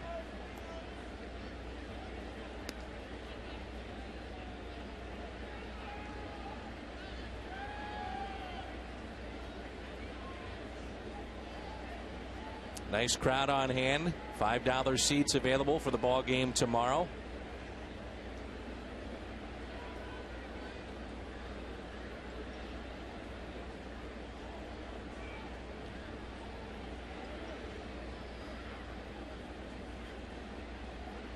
Here's a 2-1. 2-2.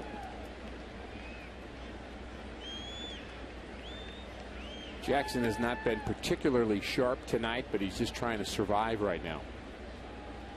Sometimes you get into plan B survival mode and just say, let me just minimize the damage, try to keep the game close, give my team a chance to win. Every time you go out there, your first plan is to throw a no-hitter, which he's done before. A 2-2 pitch. Like the double play here. In the air out to left. Alan Craig. One away.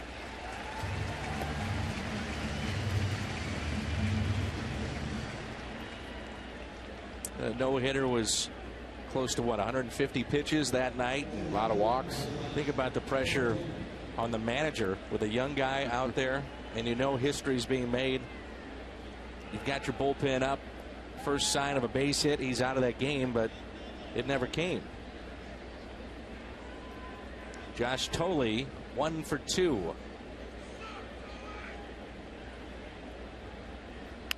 Ground ball. Foul. What would have been a sure double play.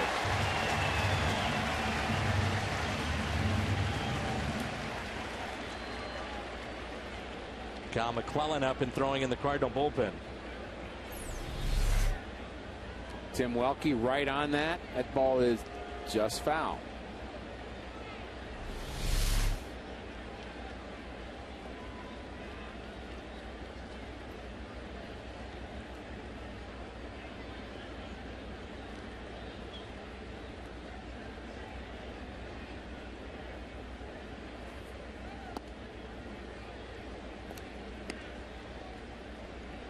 One ball, one strike. Mentioned earlier, the arch cut into the grass again after the U2 concert. Replace all that grass, and it took a while for them to make sure it was okay to do that. It's back in for this last homestand. Here's a 1-1 pitch. Ground ball slowly hit. Schumacher goes to first, and Harris advancing on the play. It took some concentration for Skip Schumacher. Willie Harris has to make the decision. Do I try to get on the other side of the ball, or do I wait back? Because he can't let that ball hit him.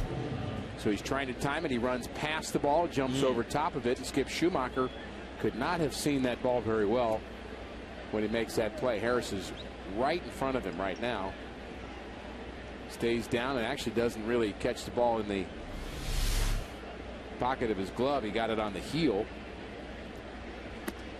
Intentional walk here of Tejada. Very nearly an error.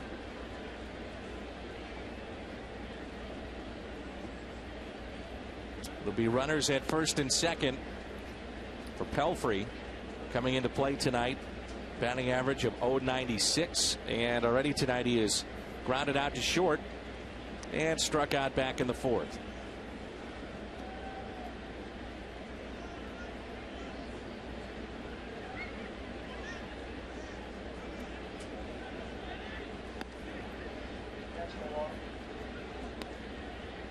What's on tap brought to you by Budweiser, Schwinden, and Garcia. Garcia looking for win number 13. What's on tap brought to you by Budweiser.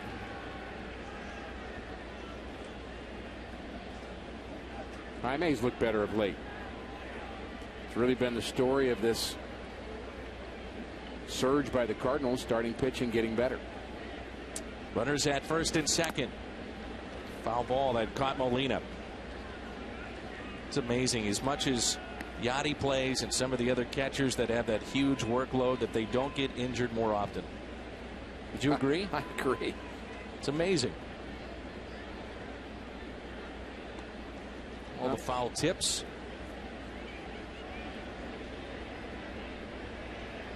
Oh, 1 pitch. And forget all that happens there, Dan. I'm going to try to crouch down like that in between innings, see if I can do it for about 30 seconds. And that might be about it. Yeah. Well, we know he's conditioned to do that. It's everything else that's... But that's not that easy to do. No. And some guys, the catchers, will have the shin guards that have a little padding on the back so they can rest. Actually rest. Now, you caught some. Yes. It's hard. You didn't have those resting. No, I didn't.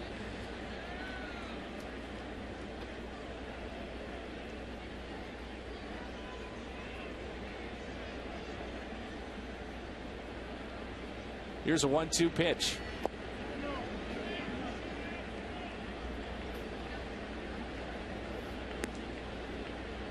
The shin guards there of Gerald Laird, the backup, always ready. Or at least he should be. So the catchers are really the only ones on a club that have to worry about a lot more equipment than everybody else does. And they're always carrying their own equipment and lugging it around. And where is it? Players just have to worry about a glove and a bat. And even then, they get lost. Good to see that, speaking of catchers and equipment, Mike Matheny at the ballpark tonight. One of our colleagues at Fox Sports Midwest, but he also does a lot of work with handicapped children with his foundation. John Mabry's at the park tonight. Saw Scott Cooper. Todd Worrell at the ballpark tonight. 2-2 is hit out of play. Boy, they are shallow in the outfield here for Pelfrey.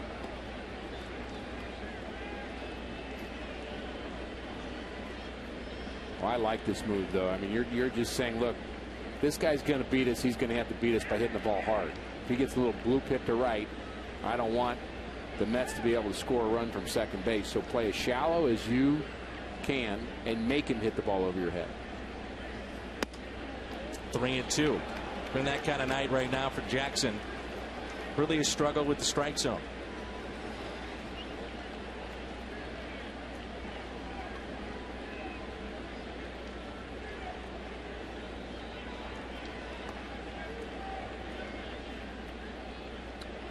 Runners go, and it's a high fly ball out to left.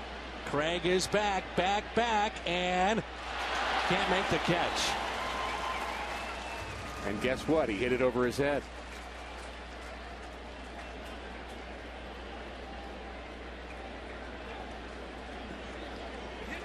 So Pelfrey picks up a big base hit for the Mets.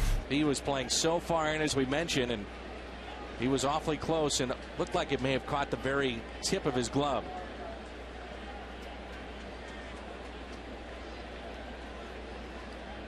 A long way to go for Alan Craig, and Pelfrey does exactly what the Cardinals were making him do. That ball was in the air a long time to left. 5-3. Big at bat in the game right here. Top of the fifth, and you've got a dangerous man in Reyes with 2 runners in scoring position.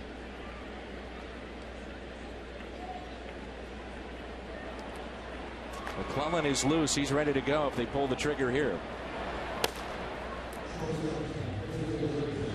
So you catch a break on the ground rule double. Down by 2. Just don't let it get any worse.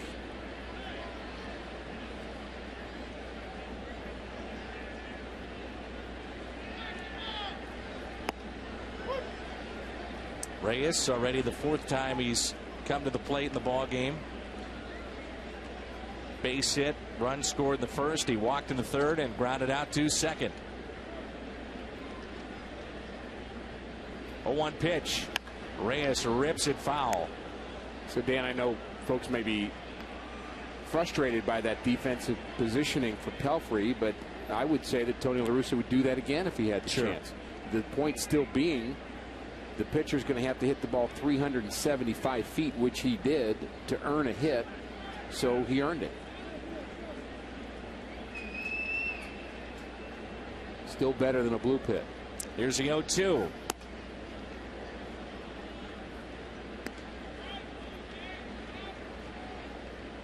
you know, they're trying to find a position for Alan Craig, and you think about next year. And Matt Holliday unavailable again tonight, so Craig in left. He's been in right. He's been in center, second, third, first.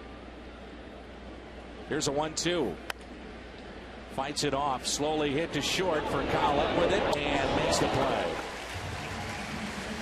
Cardinals have Craig, Pujols, and Berkman coming up.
Three-run ninth-inning rally. Ray Lankford wins it with a walk-off single off of Roger McDowell.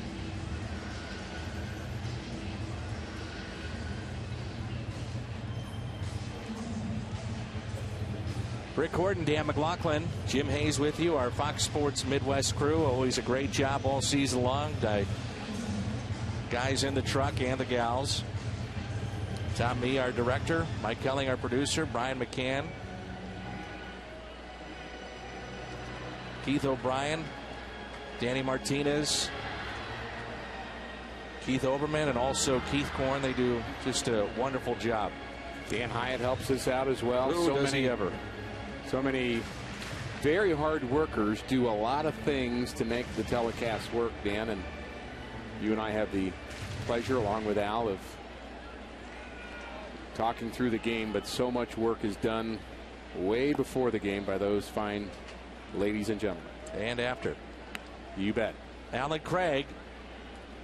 It's grounded out to short and also singled. 1 for 2 tonight. They're in the ninth, top of the ninth, and it's 4-0 Atlanta.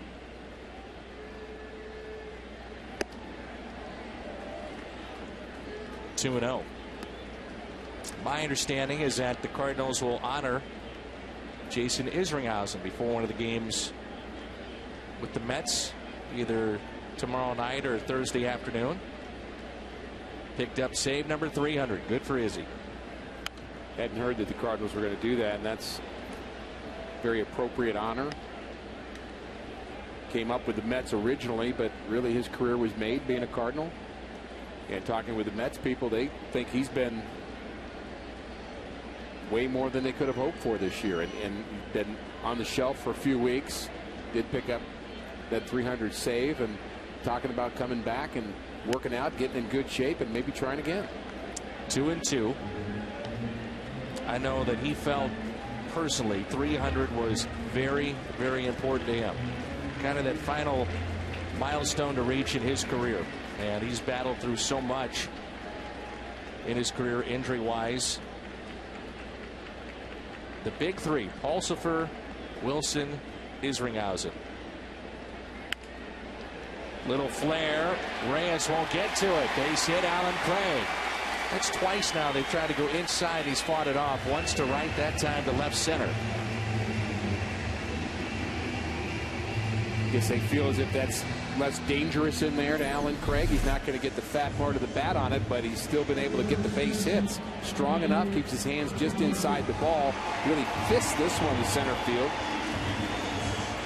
Almost an abbreviated inside swing that he just gets enough of the bat on to bring Albert to the plate as the tying run one more time. Pujols, RBI back in the third, number 97.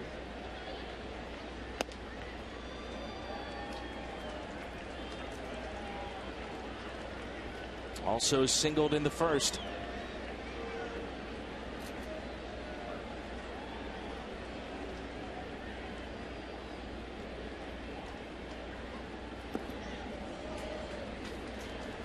Two and 0. Berkman on deck.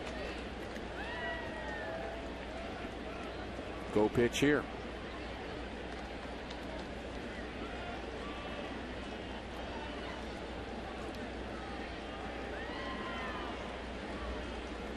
Manny Acosta is currently the closer for the Mets. Pujols, base hit, center field. Craig was running on the play. He'll wind up at third. Reyes nearly had a double play. Well, that's what Tony La Russa has been saying about the double plays this year. When he starts the runner, so many times his guys hit into double plays because they hit line drives. But he sends Alan Craig here, and this time it works. Trying to stay out of the double play with Pujols. Ends up being a base hit to center field. First and third now for the Cardinals and Lance Berkman. You're talking about bullpens earlier and how the Cardinals match up favorably in this series. Octavio Dotel, one of 5 different Cardinals now with 2 or more saves this season. Think about that.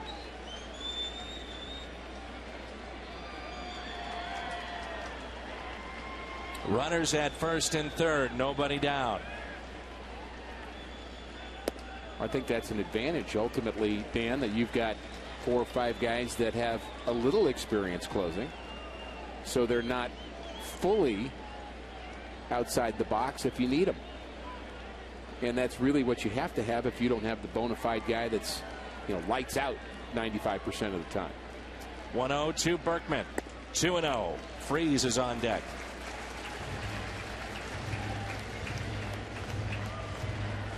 Batista, we know him, Miguel Batista, and Carrasco. He's a sidewinder throwing in the bullpen, pair of righties for the Mets.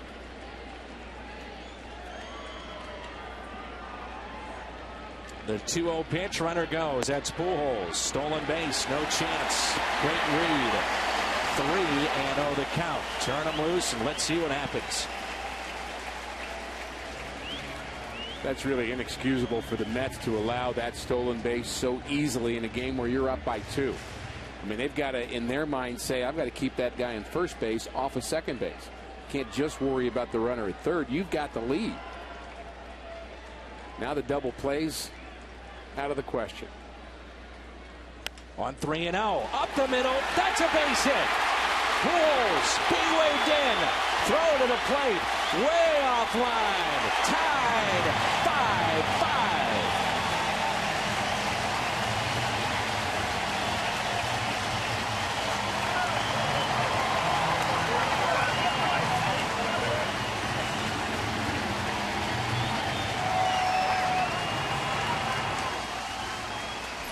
Lance Berkman could have 100 RBIs before this season's over. A couple here.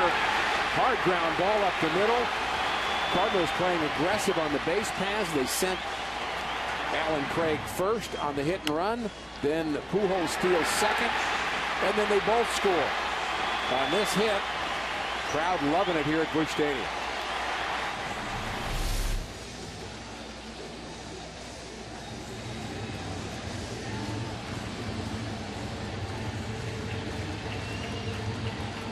They will stick with Pelfrey.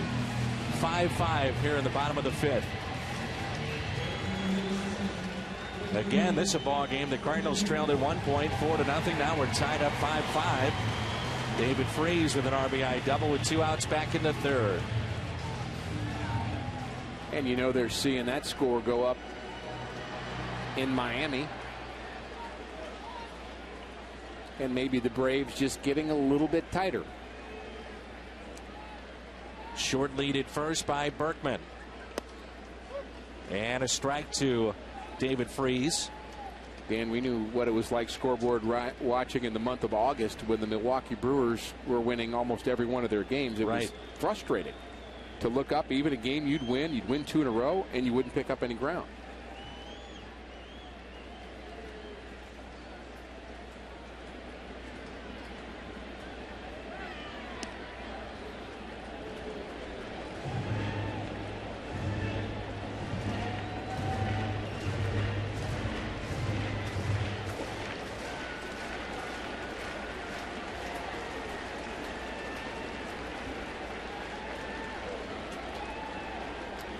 One pitch to Freese.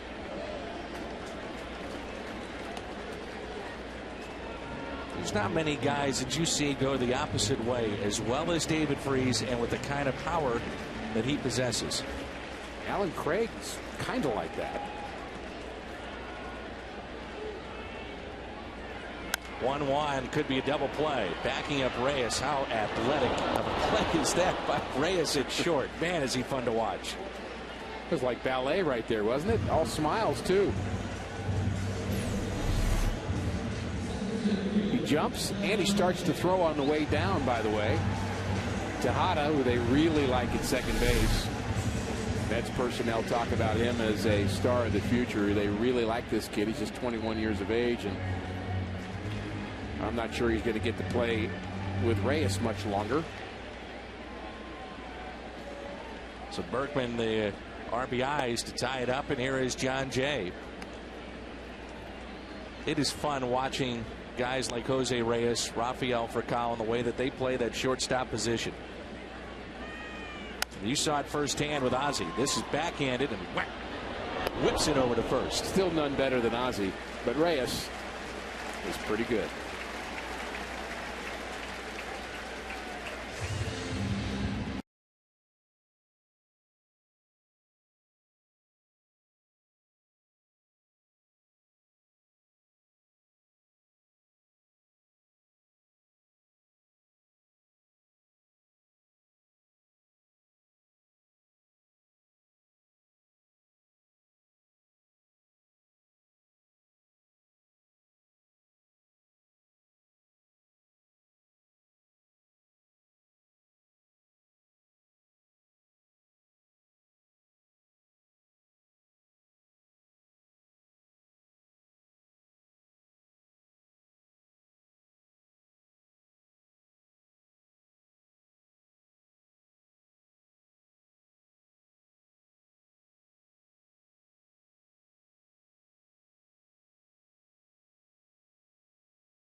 For a limited time, Jack's Really Big Chicken Sandwich Combo is back for only $3.99 plus tax at participating restaurants.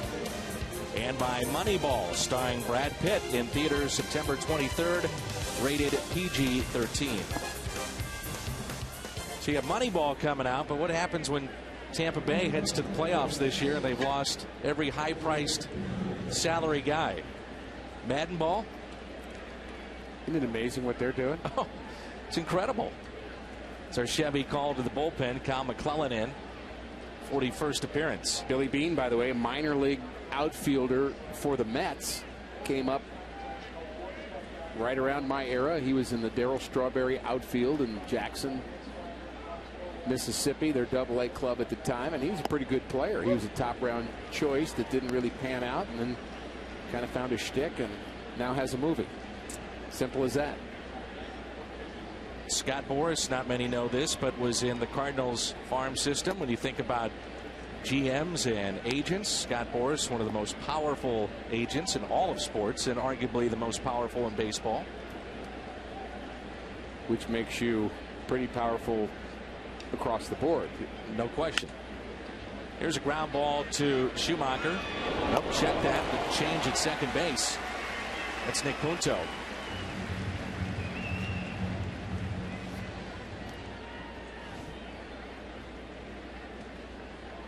Chevy bringing you Fox Tracks this half inning.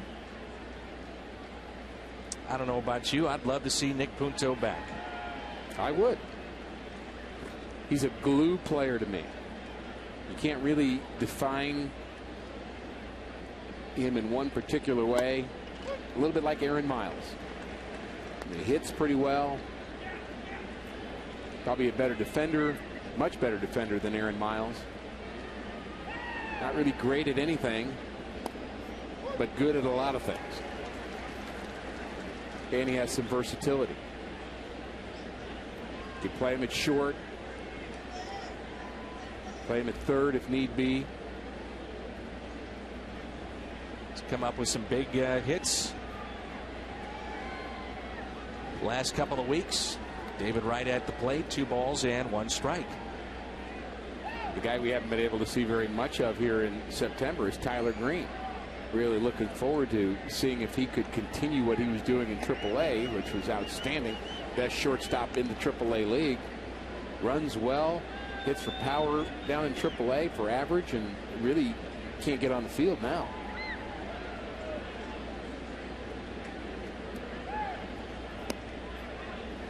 Tails into David Wright, 3-2.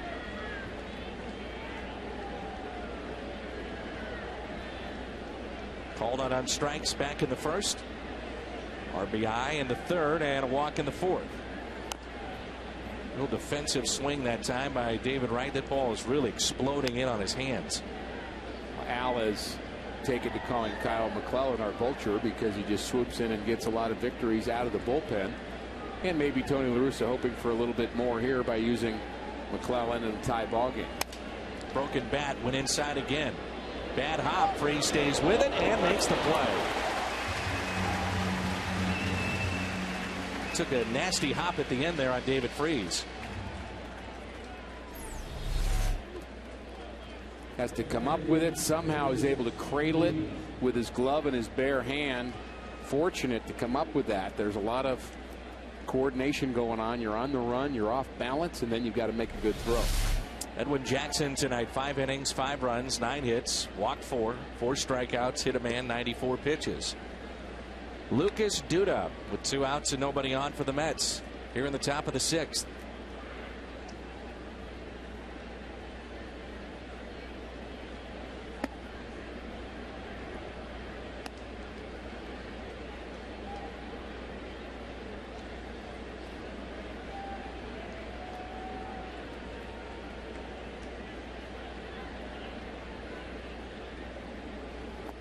Three and 0.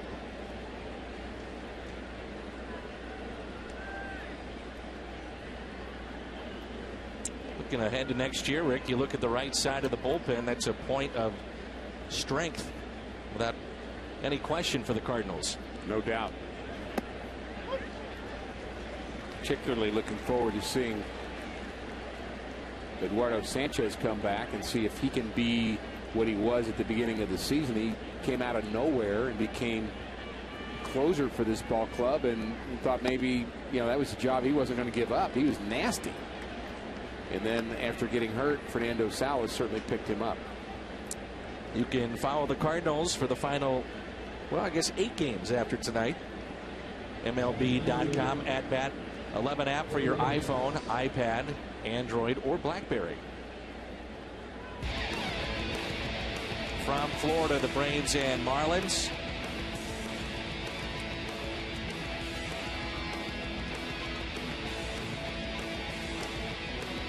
And it's a final. Atlanta holds on.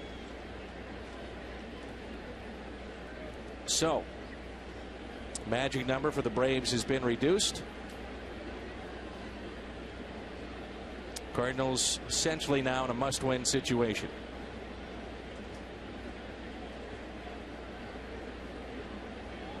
That's current 3 back St. Louis. San Francisco 4 back. And the victory tonight, if the Cardinals can get it, gets into 2.5, which is really, again, 2 games in the loss column. Cardinals will play 1 extra game, so they have it in their power to pick up that game. And that's what we mean by the loss column. The Braves have 1 off day left in the season. The Cardinals do not. So really the loss column is what matters. And here's a ground ball too short for Kyle. Takes it himself. 5-5 here at Busch Stadium.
Rather, they have out-hit the Mets 10-9. The Mets have stranded 9 tonight. The Cardinals have stranded 4.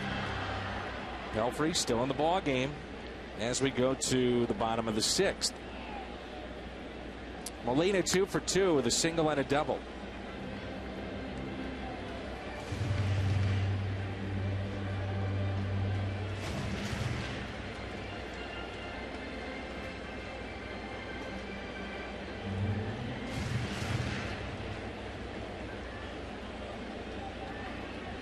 Stinson, a right-hander, getting loose in the pen for the Mets. 1 ball, 1 strike.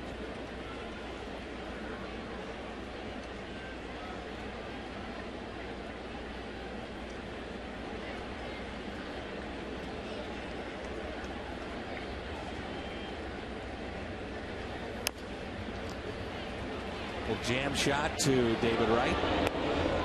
One away.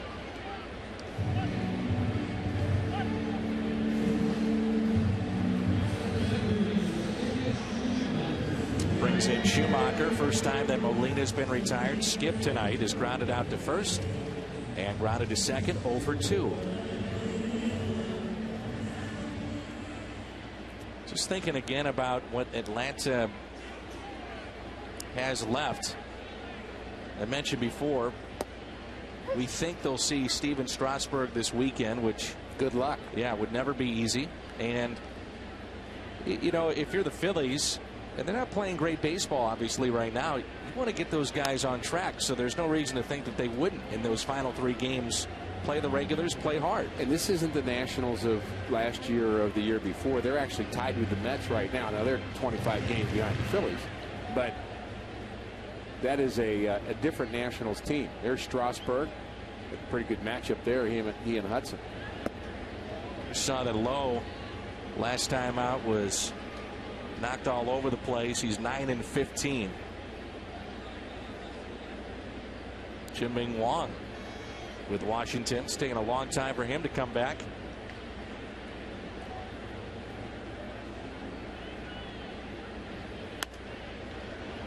Now what you may get in that Phillies series is abbreviated starts from some of their starting pitchers. That may happen. Lineup, Charlie Manuel has said, I'm going to go for that lineup, but if you really want Cliff Lee and Roy Halladay pitching 9 innings in their tune-up start for the playoffs, I would say not. Schumacher with a fly ball out to left. 2 away.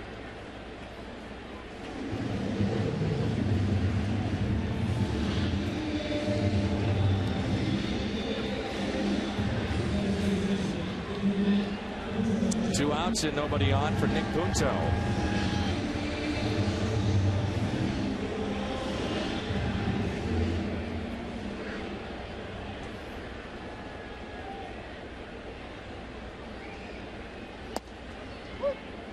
First plate appearance for Punto.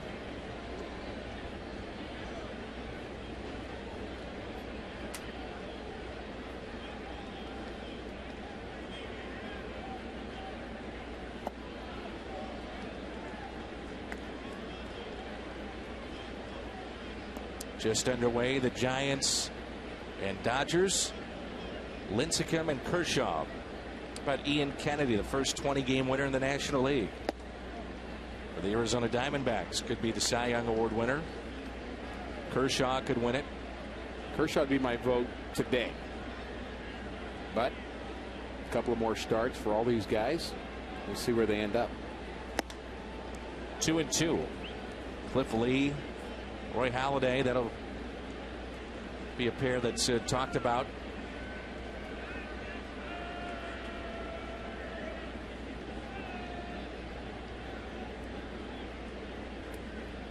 A 2-2 pitch.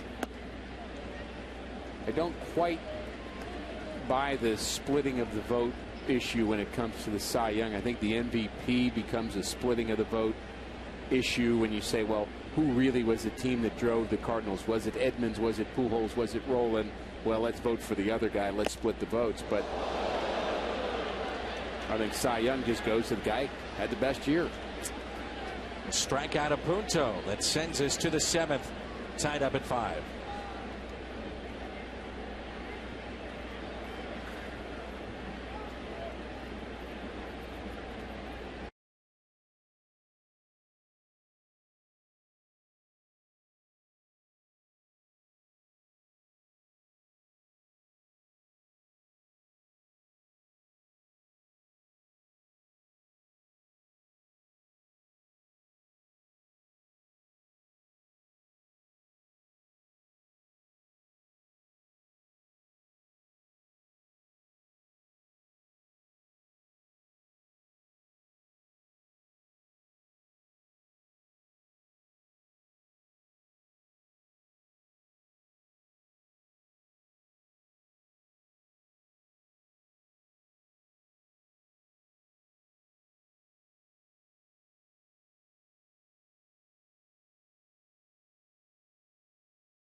St. Louis.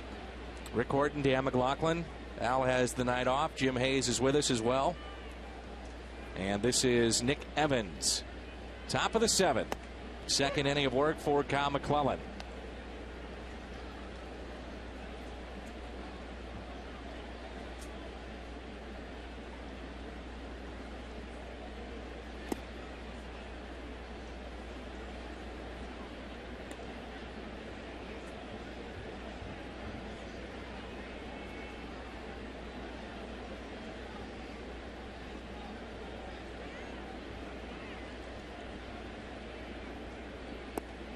Pitch is taken low, 2 balls and 1 strike.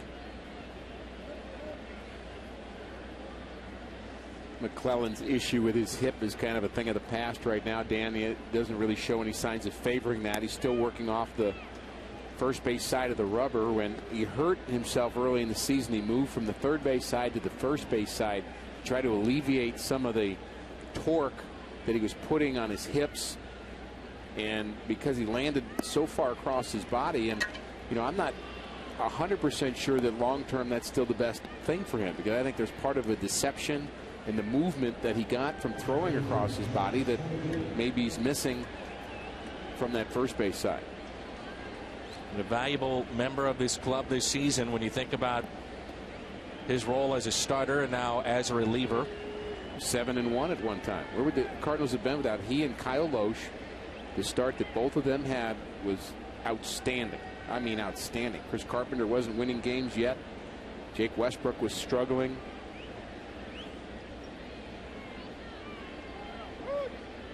Time called by Tolley. He had real issues in the bullpen at the time.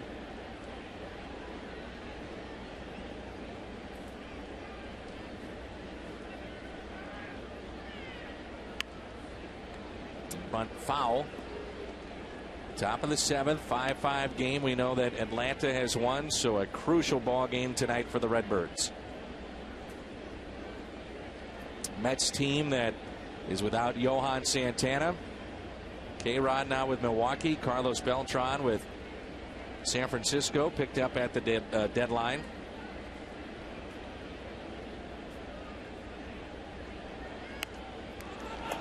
Bunted.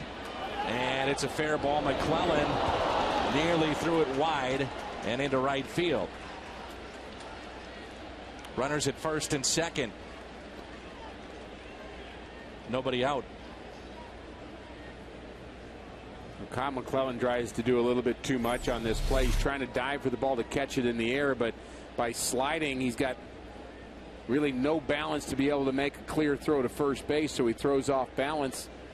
Would have been plenty of time to Albert, but because he's off balance and he rushed it a bit, he ends up not getting it out. So this is hustle, yes, but ill-advised. Right-hander up and throwing for the Cards in the pen. Frustrating. The Mets are giving you an out, and you don't get one.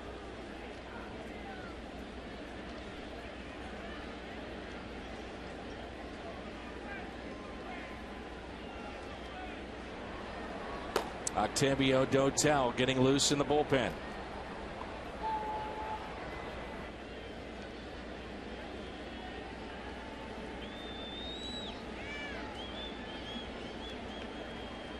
Turner is on deck. Ruben Tejada will be the hitter. Base hit for Tolley. First 2 have reached. Maybe bunt again. McClellan hops off the mound, hesitating just a bit. Punto covering at first. Runners at second and third, following the sacrifice with just 1 out. There's some scary possibilities with that bunt. I think McClellan first thinks that David Freese is going to get it, but now he realizes it better be me, because David was taking a step back towards third base just in case McClellan would have gotten to that quicker. You believe, and I'm kind of in agreement with you, that in games like this in the future, you could see your closer come in with the game on the line right here in the 7th. You know, Mott would be a strikeout guy, obviously, that you think about. Right now you stay with McClellan, but it is an interesting thought in the game of baseball just in general. I think you have to think about that. And I think teams are going to actually start going. I think teams will eventually start going to 2 or 3 closers and find ways to develop multiple guys. I don't think it's in a team's best interest just to have one closer. Now, you're going to have to develop them better. You're going to have to give them opportunities, and unfortunately, closers want to be the guy at the end that gets all the saves, that gets all the money. Well, you want to win. I'd rather have 3 guys that I feel I could get the out when I need it, whether it's the 7th, 8th, or 9th inning, and let them be interchangeable. Pelfrey on the night, 6 innings, 10 hits, 5 runs, struck out 2 and 100 pitches. McClellan wants to talk about it here. Justin Turner at the plate. 266 hitter overall. The Astros had that for a year or so when they had Dotel and Billy Wagner. They had from the left and the right side, and yeah, it was most of the time it was Wagner, but boy, Dotel was no day at the beach at that time because he was throwing in the mid-90s with a nasty slider. Yeah. And I just think that makes a team seem lights out. You think about the Reds teams with Dibble and Norm Charlton. Not even sure those years, late 80s, I guess. Those 2 guys just blowing gas out of the bullpen from the left and the right side. Breaking ball, a good one. 0-2. Talking about the Nasty Boys. The Nasty Boys. Cincinnati. I mean, that was just, you knew that if you were losing going into the 7th inning, you were probably going to lose. Big pitch here. 0-2 the count. Reyes on deck.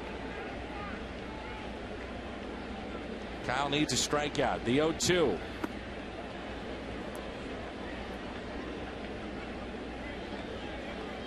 Justin Turner, good numbers average wise with runners in scoring position this year.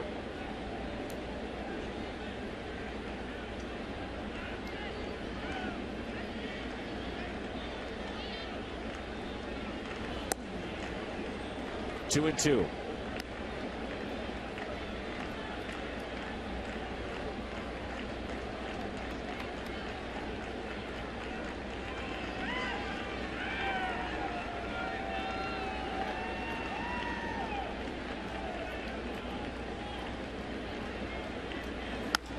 Line drive caught by Pujols. Huge play by Albert. Saves 2 runs. Nearly turned it into a double play. Well, you don't want to be melodramatic, but this could be a key play in the season for the Cardinals. This is a game you need to win. That ball gets in the corner. That's 2 runs. The Cardinals are trailing by 2 in a game they absolutely have to win. Update. Dodgers with a run. Lead San Francisco 1-0. And it's that time of the year, Dan, where I'm not sure it is out of line to say that every single play like that has tremendous meaning. No doubt. And I think that's what makes it fun. Would you feel more comfortable pitching to Pagan with the bases loaded as opposed to Reyes with runners at second and third? I think I'd rather pitch to Reyes only because Pagan has 3 hits today. Reyes has a better batting average. Yes. I just don't like putting extra runners on base. 1 ball, 1 strike. And I think once you put Reyes on base, now you make Pagan a better hitter because you take away the margin of error for the pitcher. He has to throw strikes, and the batter knows it. The 1-1. 1-2. You can tease Reyes a little bit here. You can expand the strike zone. You can make him try to hit your pitch. All those things you won't do with the bases loaded.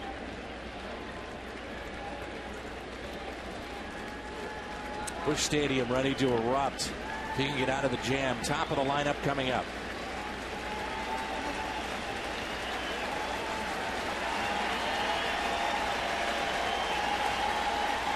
One, 2.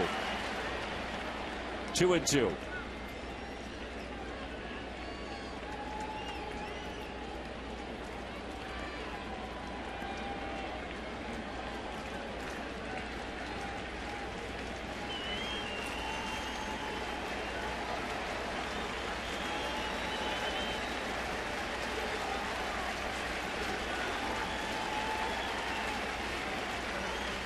The 2-2.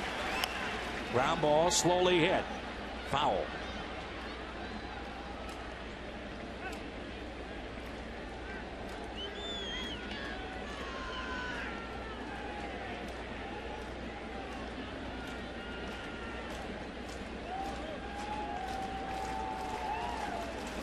Two and two.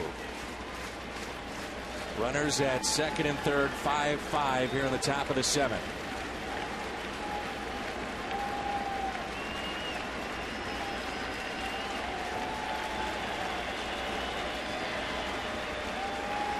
The 2-2.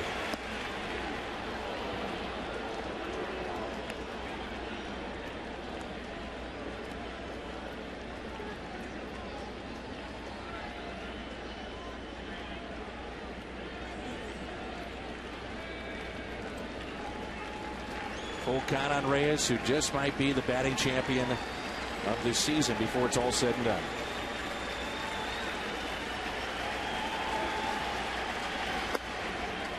Walked him.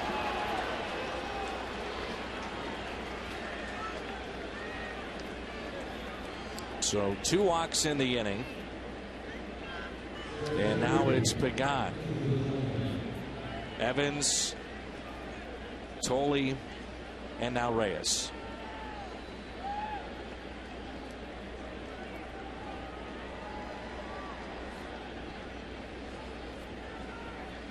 As Rick told you, Pregame with 3 base hits,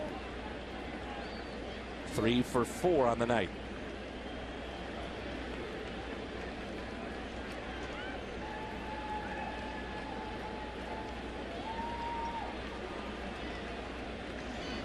Off-speed pitch taken for a ball.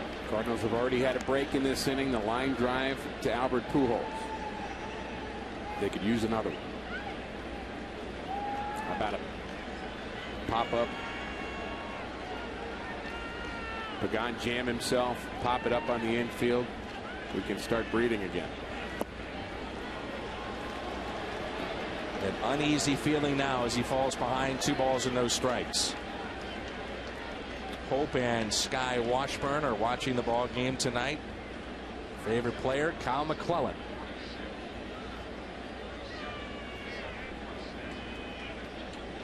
$37,746 here tonight. 2 balls, no strikes, bases loaded. 5-5 game here in the 7th.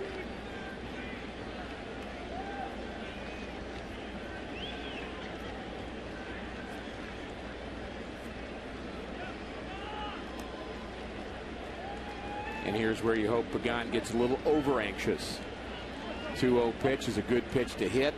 Get over anxious, jam yourself. 3-0. Remember Pregame, a walk-off homer in the bottom of the 10th. 6-5 win. First matchup between the 2 teams. 3-0. Take a strike, maybe 2. Walked him. Walks in the go-ahead run.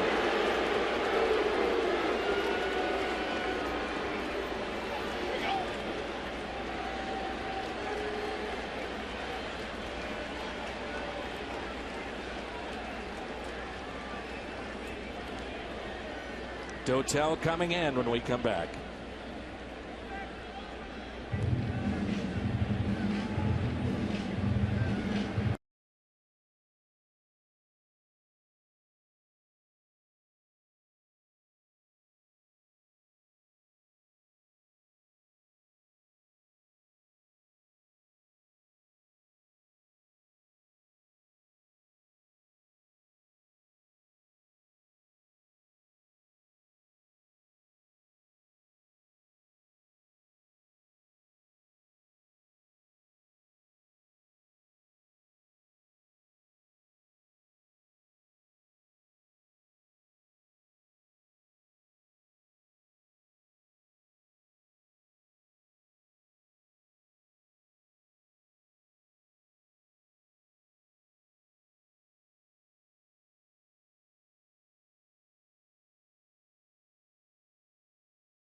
23 games, 1-2, 3.66 ERA. It's our Chevy call to the pen. Dotel comes in, trying to make sure this stays a one-run New York lead at 6-5. And it bears repeating, Dan, that there are some pitchers in the Cardinals bullpen who really need the rest, but they're the pitchers that are pitching the best.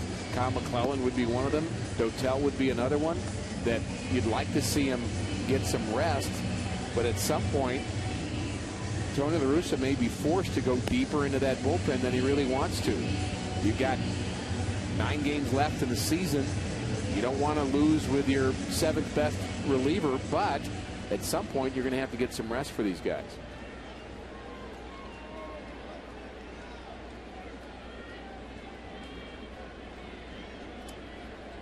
David Wright.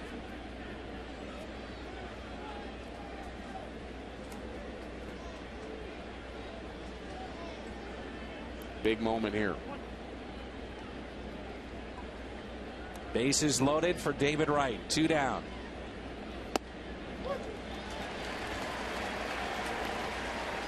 McClellan walked 3 in the inning, 4 in the ball game. Bases loaded. Pretty good speed out there. You get a ball in the gap, you never know what they may do. Schumacher very deep in center. Playing at the very top of the arch. 1 ball, 1 strike. Wright has been on base once with a walk.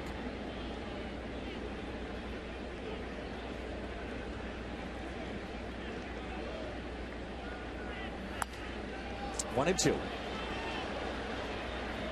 Until still gets it up there to 92, 93 miles an hour. Still throws well. Slings the ball up there. Still seems to have that kind of rubber arm too, where he can just keep going out there and just keep throwing, and you half expect him to be tired and lose his stuff, but he just keeps letting it go.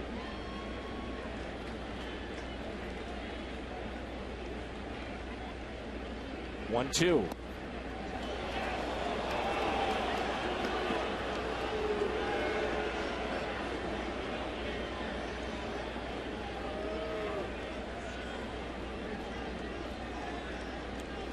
Not a strike, but a tough pitch for David Wright to lay off.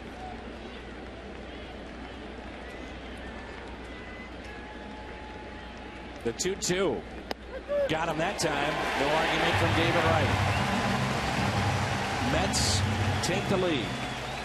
Time to stretch.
Had all kinds of chances to bust this game wide open. They've left 12 on tonight.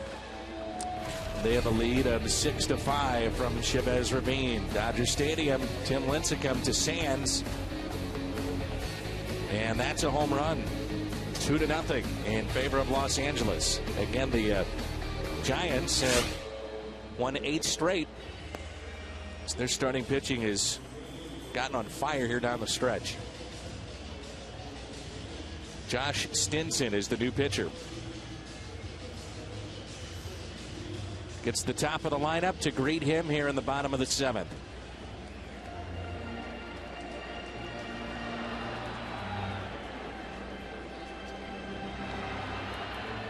Still think it's worth remarking, Dan, about the demeanor, the faces of the Cardinal players when you see them now. They're not faces of panic, stress, worry. You can't play the game of baseball that way. They just seemed a lot more relaxed. Adam Wainwright, guy's kind of loose, but not so loose that you're not caring about what's going on. By the way, one of the most commonly asked questions that I've gotten now in the last couple of weeks has been, would Wainwright come back if the Cardinals make it into postseason play? And the answer is definitely not. You got that answer very directly from the general manager, did you not? Yes, I did. It was also when I asked him about bringing up a couple of minor league pitchers that had great years. One being Shelby Miller. I said, would you ever just want to give him a little taste of the big leagues? And the answer? No. Next question. All right, we're moving on. Didn't mince words, did he? No. Well, it's interesting. Adam Wainwright spoke to a large crowd, about 7,000 people here for the Christian Day at the ballpark, and one of the things he told the crowd there, and he said it publicly at other times, that he tried to convince himself that he could come back here because he didn't want to be lax. He felt himself getting that way in his rehab, so he wanted to push himself. Cowell is out.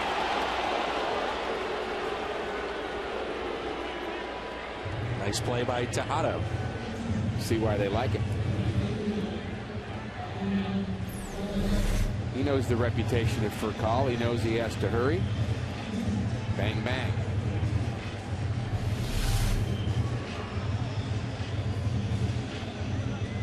Adrian Chambers called him safe in the background, but Tim Welke thought differently. Alan Craig, pair of hits, singles. Tried to bust him inside. Set up outside. It's a strike.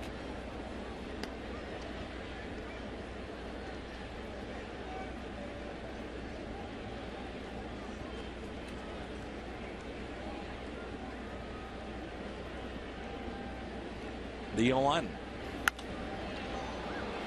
Popped up. Shallow right. Tejada is there. Who wants it? The right fielder makes the play. Catch all the action of Major League Baseball's postseason on Fox and TBS. The excitement begins September 30th. The division series on TBS.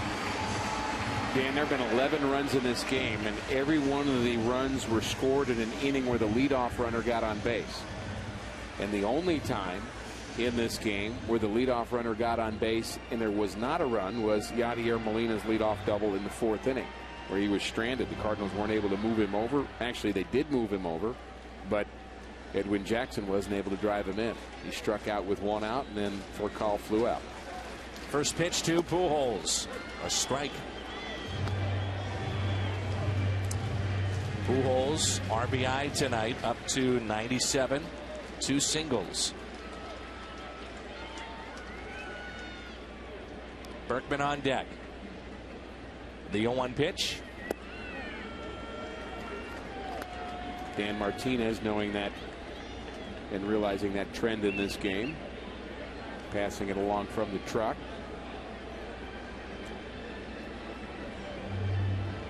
And it really points out how important it is to get that leadoff runner on base.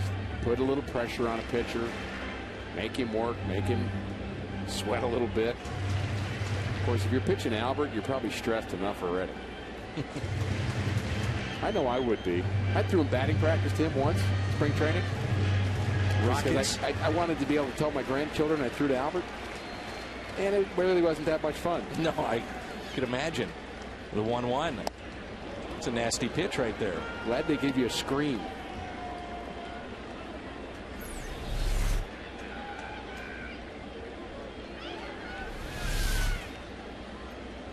Does he come back with that same pitch? Does Pujols make the adjustment? The 1-2. Well, the secret always is, and the question always is, you may throw that same pitch again, but do you throw it as well? Especially the breaking ball. It's hard to repeat sharp, back to back. The 2-2.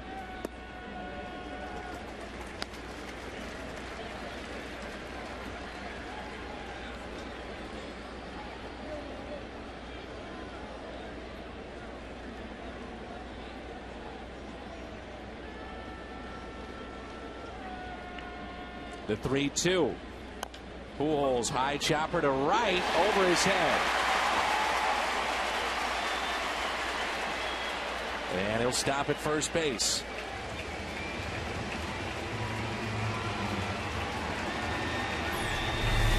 The 3-for-4 night for Albert over the head of David Wright.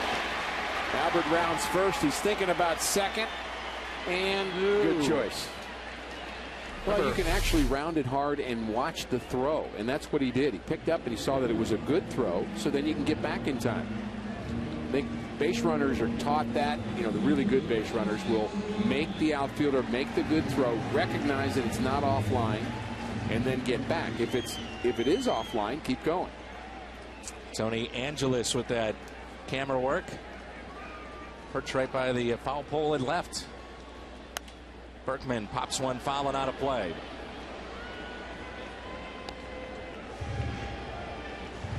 Berkman must have incredibly strong forearms and hands, Dan, because he just has some easy swings and the ball just jumps off his bat. Even that little foul ball, kind of a half swing, and it went almost towards the upper deck on the left side. Shift is on for Berkman. The other thing is watching him day in and day out, you appreciate the batting eye that he has. Tremendous. We knew that coming in. That was his reputation. The numbers showed you that as well in his career, but you see it firsthand. He's tremendous.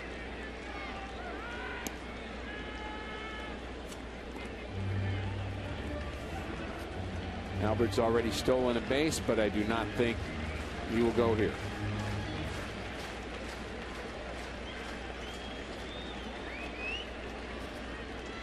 The 1-1 to Berkman.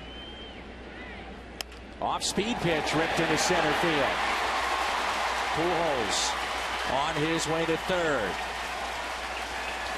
First and third with 2 outs. And again, the base running of Albert Pujols, knowing the situation. The center fielder, Pregame, has a decent arm, but you're not going to throw the ball to third base and let that runner go from home to second base and Lance Berkman. So the line drive to center, Pujols knows they will not throw to third. There's no way.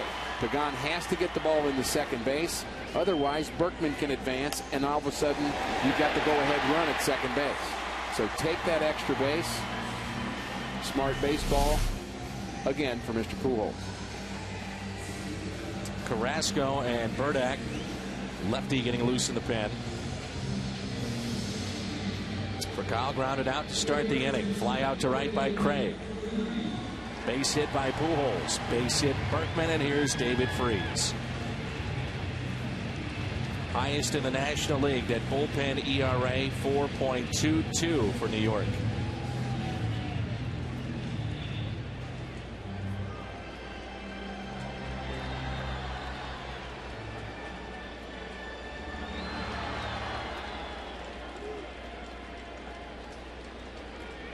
Two on, 2 outs. David Freese tonight with an RBI double back in the third. Twice he is grounded to short. 351 average in this spot.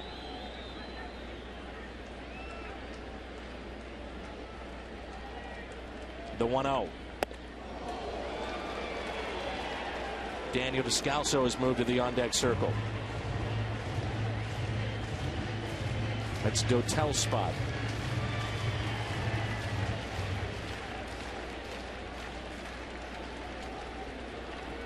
Freese sitting on 9 homers this year. Trying to shoot one to right, out of play.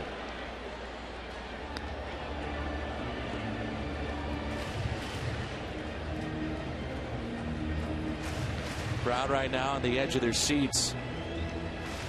All important at bat, knowing that Atlanta has won.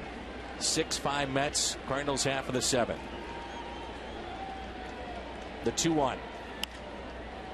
2-2. Now, having seen that, they've gone inside. Rick, do you go back there with David Freese? I think he's going to try that breaking ball that he threw so well to Albert Pujols to get the swing and the miss. I think he's feeling like, boy, that's my out pitch here. And I think he's trying to set that pitch up with the fastball in. I think he's going to go breaking ball away here. Hold the runner at first, so little hitting lane to the right side. The 2-2 runner goes. Berkman wanted to get into a rundown and possibly have Pujols tied up. Base hit could give the Cardinals a lead. Interesting play here. Berkman takes off, actually slows down, nobody covering. Actually, the second baseman Tejada was covering, but Tolley didn't want to throw that ball away. Again, very defensive way of handling the running game for the Mets all night long. Rick, if he throws, I think he would have had him with a decent throw. Well, you've got to trust your middle infielders that they can get Berkman out before Pujols will score. This is the big leagues after all. Big gap left center. Runners at second and third. The 3-2 pitch. Freese spoils it. Well, he didn't go with that curveball. He doubled up on the fastball, and then he threw him another one. Now that it's 3-2, Freese has seen 3 fastballs in a row. Maybe he can jump on this 4th one.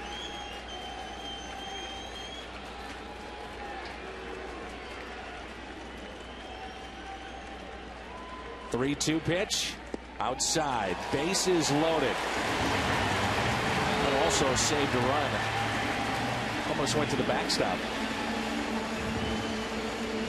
Well, we saw it so many times this year. Bases loaded now.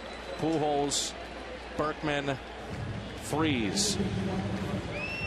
And the aspect that you saw so many times, Daniel Descalso late in games coming through, especially in the first half.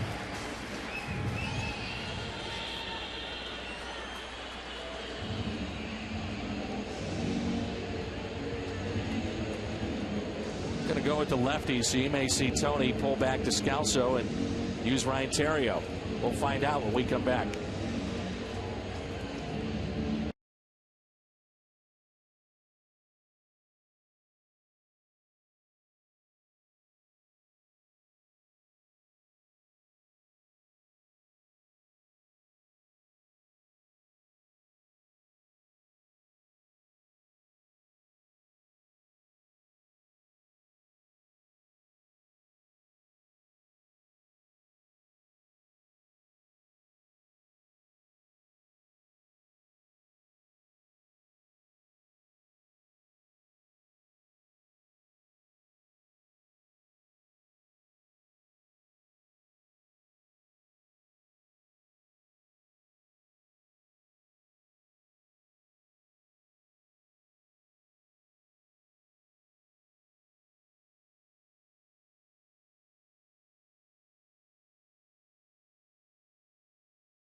bases loaded. Head back out to the West Coast. Giants and Dodgers. Kershaw in a jam here a little bit. And gets him with a big bender. Dodgers on top. Keep an eye on that game out at Chavez Ravine. Tim Burnack is the new pitcher, the lefty. So, as we thought, Tony may pull back Descalso. He has done that. Appearance number 70 for the lefty. Ryan Theriot.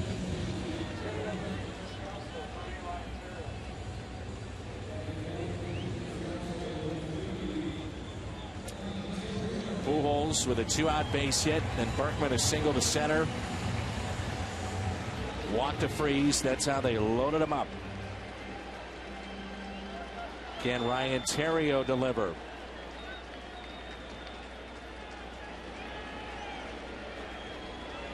Molina on deck.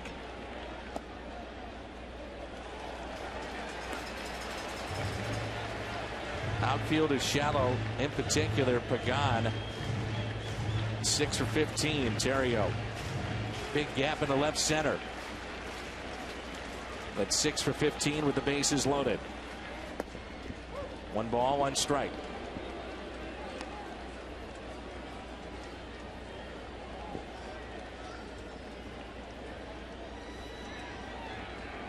Two for 6 with a double against this lefty. Stadium is ready to erupt. The 1-1.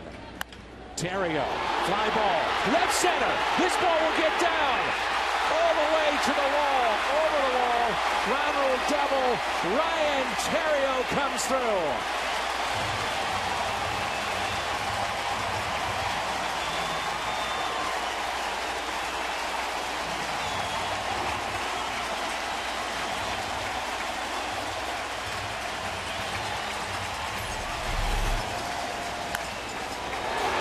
Hits this ball right on the nose, and the celebration of Theriot at second base is great to see.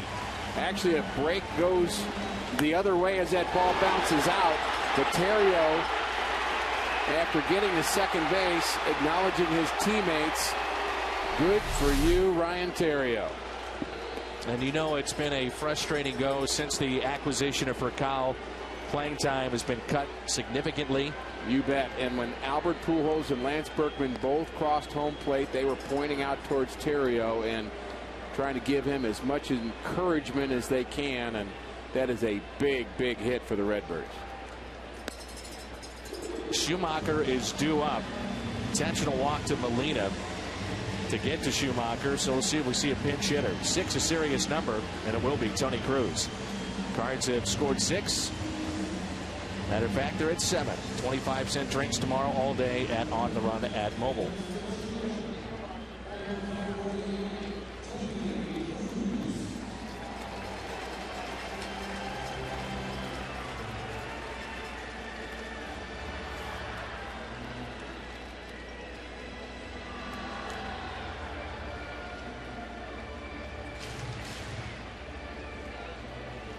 Tony Cruz has 3 hits as a pinch hitter. He's been decent in that regard. Like what he's done with the bat. He's going to have to face another pitcher.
For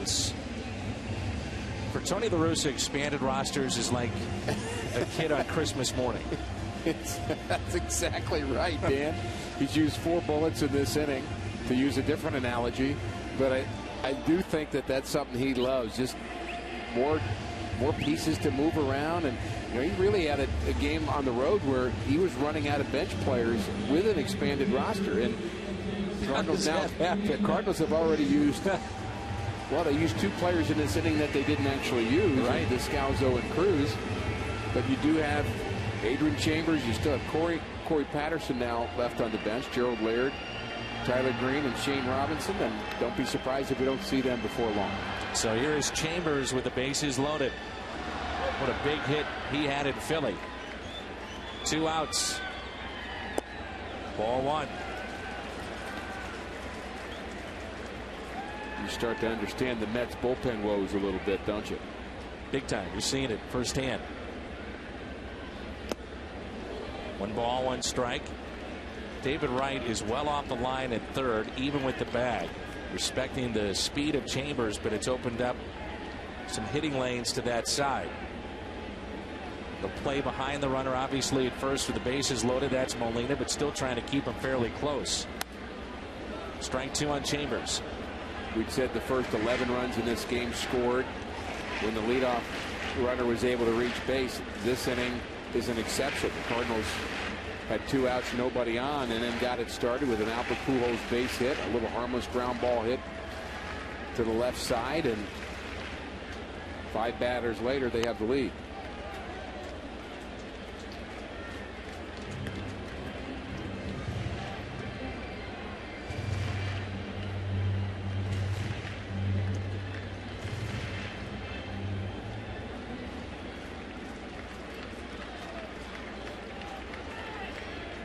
Chambers come through again. The 1-2 pitch.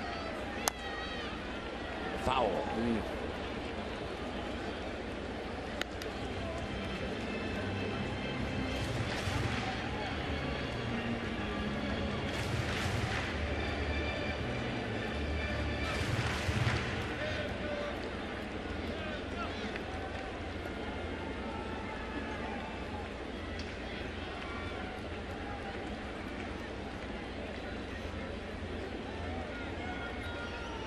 One-two to Chambers.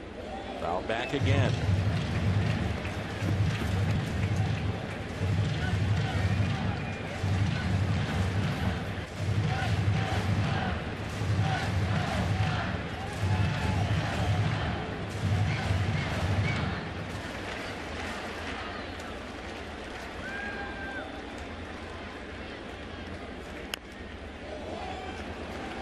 We'll do it again. Battling, isn't he?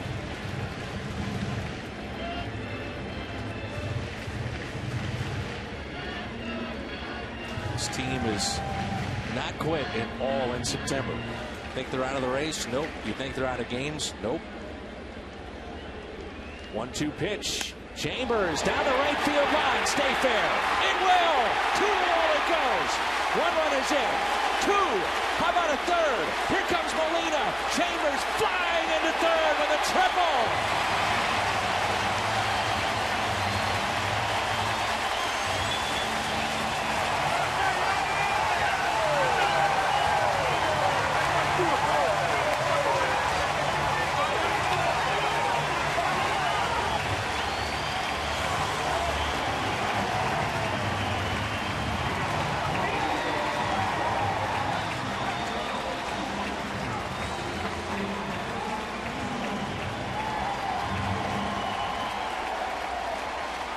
That dude can flat out run. Wow, is that fun to watch. Oh, man. Cardinals have come up big here in the 7th inning. A 5-run 7th with 2 outs.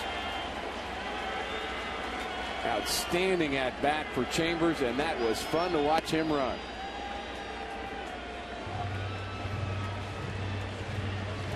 And Dan, not only the run, but the finish at third, the head first slide, the arms pointed upwards at the end. That was just fun to see. 0-2 pitch. Punto shoots it foul. It's fun to watch speed.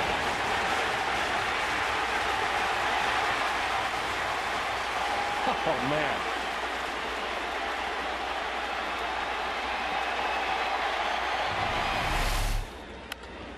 Punto, base hit, right center. Chambers will score. All this done with 2 outs. It all started with 2 outs and nobody on.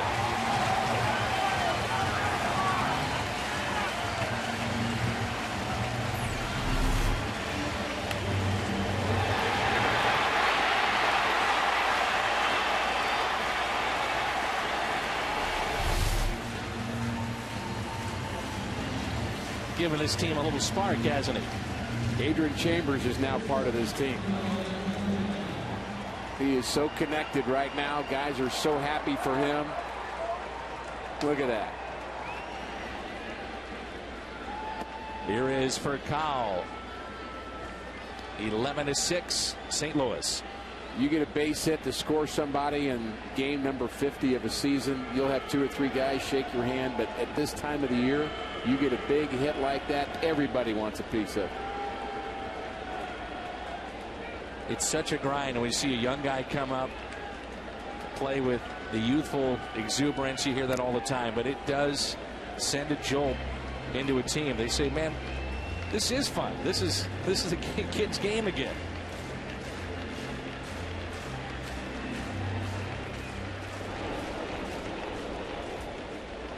It's fun to win. The 2-1.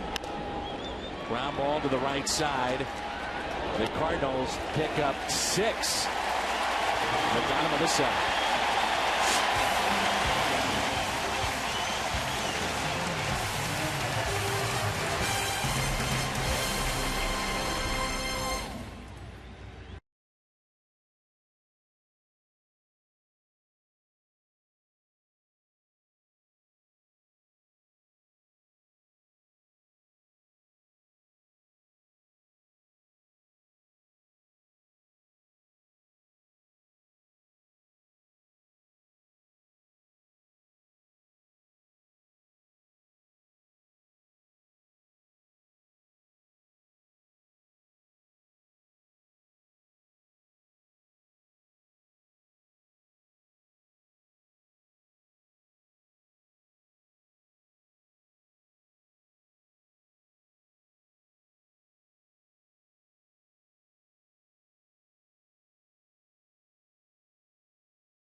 A Bud Light Lime, the just right taste of Bud Light with a refreshing splash of 100% natural lime flavor. By Bank of America, where ATM deposits are as easy as an infield fly. No deposit slip, no envelope with Bank of America. Member FDIC. And by AT&T. One of the biggest hits in the ball game from Ryan Theriot. He stays in. He'll play second base. Chambers, he stays in at center field. Triple and 3 RBIs. There's Nick Punto. He added to the lead. He's at third base. And the new pitcher is Zipchinski, the lefty.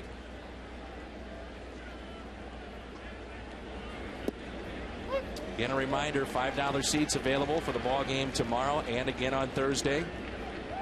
3.79 ERA for Zipchinski. Had a nice walk up to the ballpark tonight. Hope we see again tomorrow. Boy, it's fun to do games with meaning. 9 games left and they're still in it. It's unbelievable. Well, you add the youthful play of Adrian Chambers and the kind of the exciting way the Cardinals are approaching every at-bat. They're just kind of fighting tooth and nail. You add that to what's going on in the standings, the crowd sensing it, all that coming together. It's just fun. You know, two guys that you think about in this game, and he's an obvious choice in Chambers, but the strikeout for Dotel, bases loaded with 2 outs. Make sure it stayed a 1-run lead, and then I think about the at-bat for Ryan Theriot.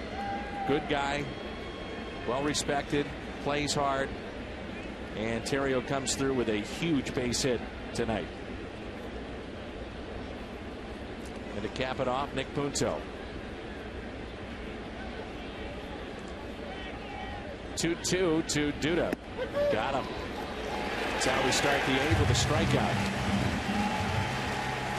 Well, Ryan Theriot could have taken this team south with a bad attitude if he had chosen to do that, but he did not.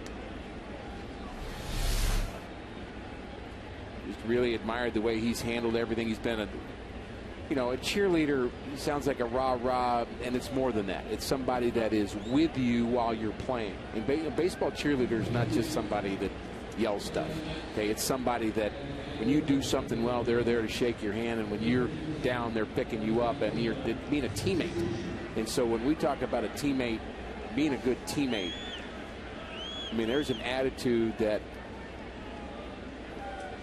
permeates a clubhouse. And if it's not there, it's a long season. If you've got guys that are pulling against their teammates, and Theriot simply hasn't done that. Valentino Pasucci is the hitter. Ground ball to short, charged by Furcal. 2 outs.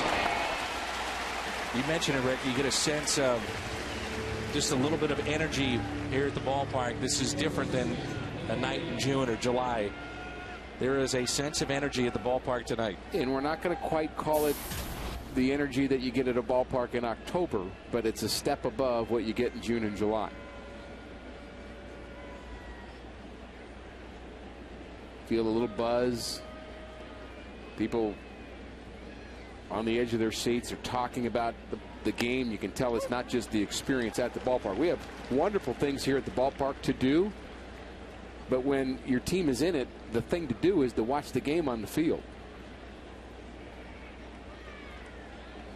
0-1 pitch to Nick Evans. The kiss can becomes a little more irrelevant. Let's put it that way. Good point. Bottom of the 4th, and it's 2-0 Dodgers. I didn't really understand if I ever had relevancy before that. Well, but now I've been told. But to some people it does. Sure. I mean, they love it, but the game's the game right now. 1-1 pitch.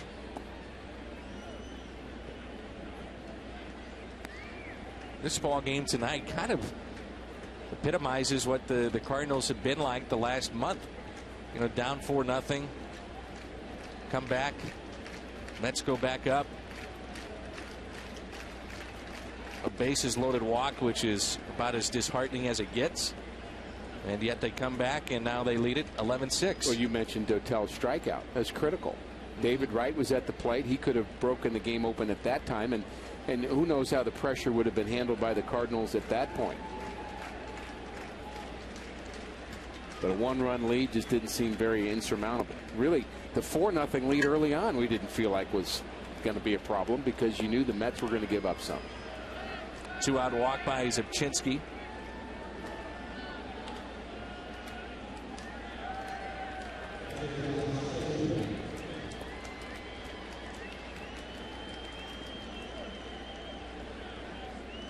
Talked about it moments ago, Rick, the bases loaded situation. David Wright, veteran, been through just about everything he can. And then Chambers for the Cardinals, bases loaded, just getting going here in the big leagues, and he comes through with a monster base hit, a triple to score 3. Well, and that's really the story of the game. What happened with those 2 bases loaded situations late in the game?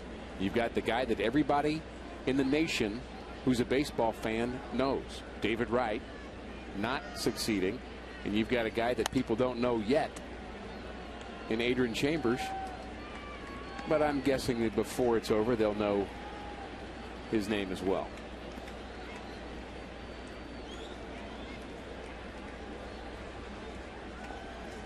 You just see the joy on his face and his countenance, the way he's moving.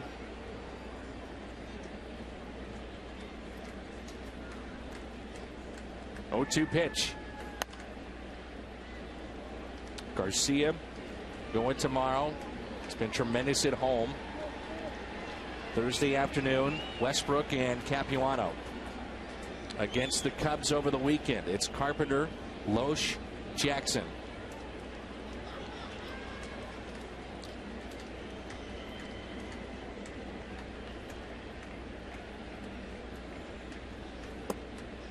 One and 2.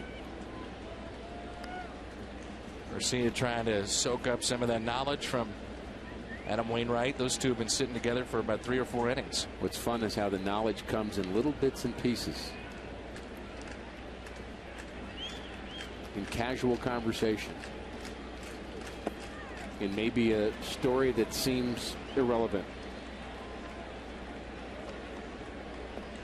Hanging around Bruce Sutter for an entire year in a bullpen.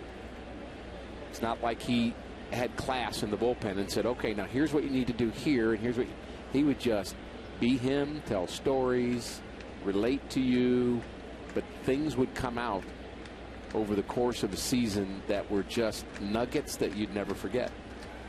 2-2. Subchinski spins, throws. Bottom of the 8th coming up. Fans having some fun tonight.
Cardinals, and may not be reproduced or retransmitted in any form, and the accounts and descriptions of this game may not be disseminated without the express written consent of the St. Louis Cardinals.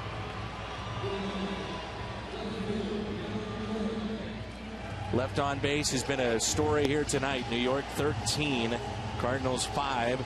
Redbirds 15 hits, and they lead it 11-6.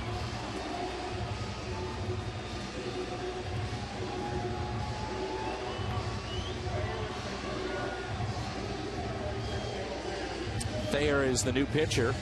Baxter is in left field.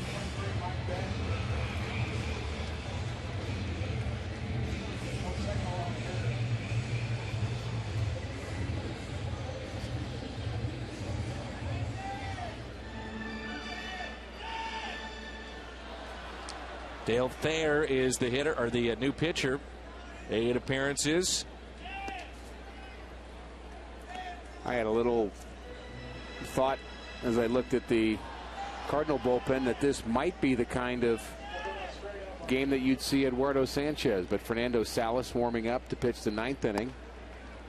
I guess if the Cardinals maybe had 6 or 7 or 8 run lead, maybe you'd go to Sanchez. I'd like to see him pitch once. Here's a 2-0 pitch. 2-1.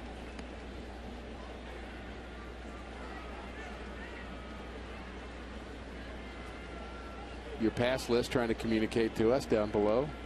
All your good friends.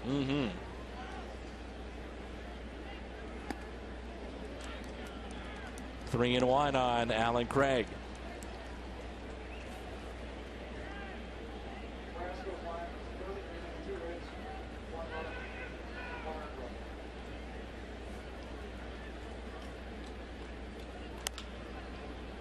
And that's pulled foul.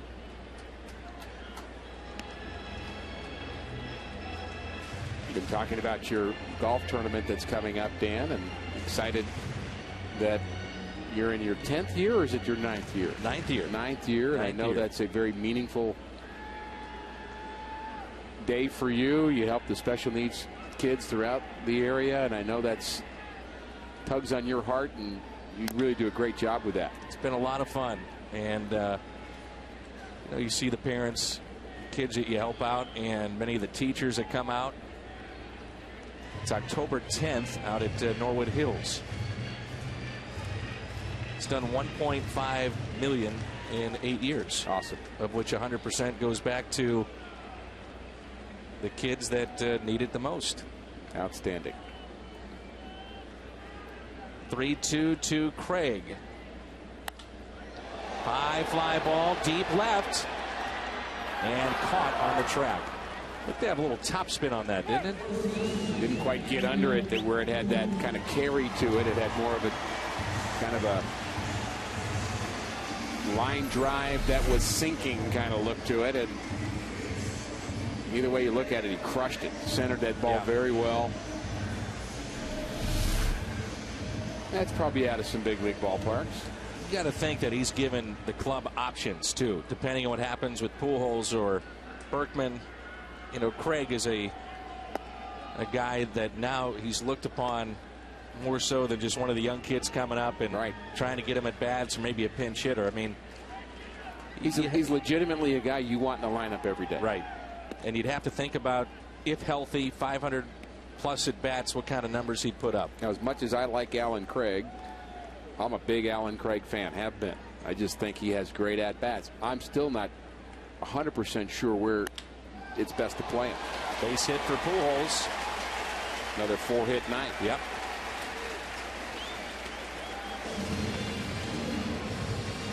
I think the Cardinals would like to find a place to play this guy too. We hope it's not his final homestand as a Cardinal. Start thinking about that. Average at 304 now. Here's Berkman.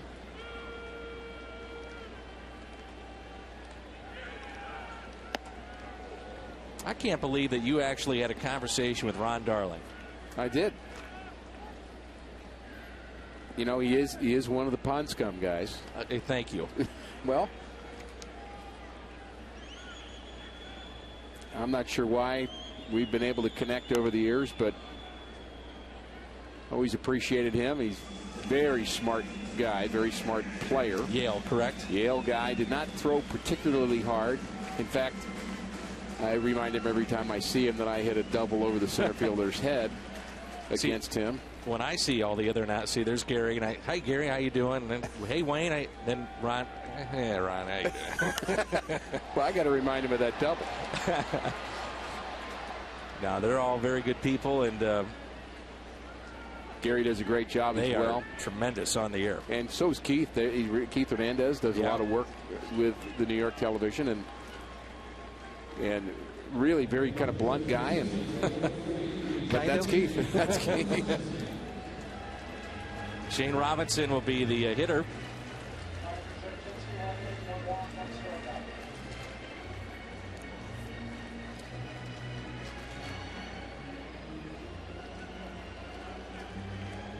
Cardinals with a right-hander getting loose in the pen. You've mentioned how Tony has really ridden those hot hands in the bullpen, and tonight with a 5-run lead, you would hope you wouldn't have to use Mott, give him a little rest, and Salas is getting loose. With the 4 guys he's used tonight, he's also used a lot. Yes. McClellan, Dotel, Zepchinski, and Salas. Robinson Right field line, foul.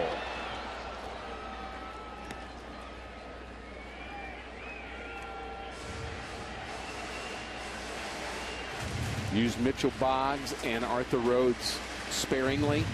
Maybe the next tier of relievers. The guy's not quite as hot as the rest of the guys, but have had some good outings, some good innings. And then again, the other 4 guys are just out there answering the phone. Somebody's got to answer the phone. Jeff Murphy. Well, if he's busy, somebody else has got to answer. Somebody else has got to get up. Okay.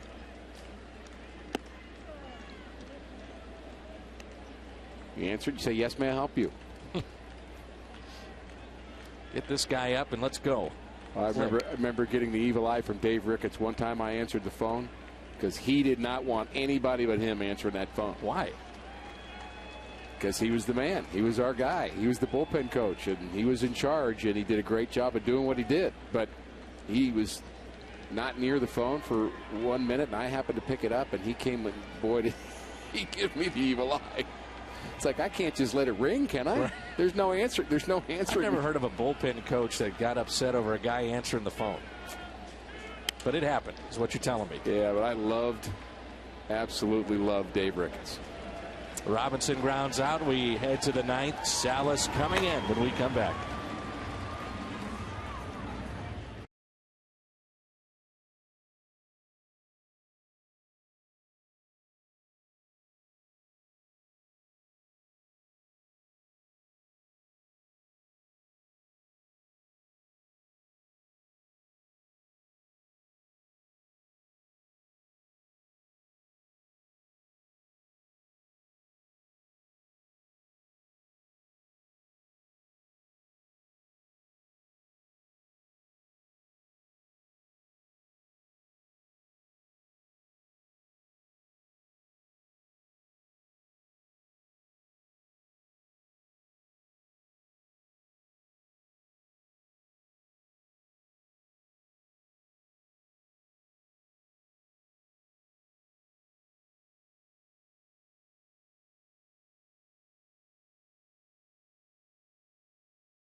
The Missouri Lottery Cardinals have Pat Paris and Mike Matheny will do the honors. A 6-run 7 breaks it open for the Cardinals. They'll recap it.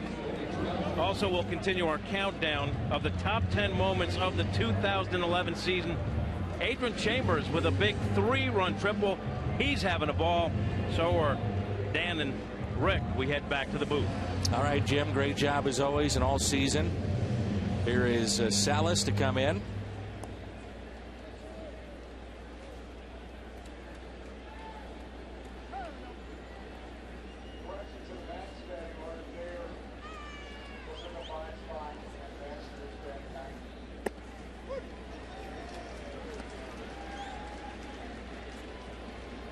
Albert Pujols' 4-hit game, 5th time he's done that since early August.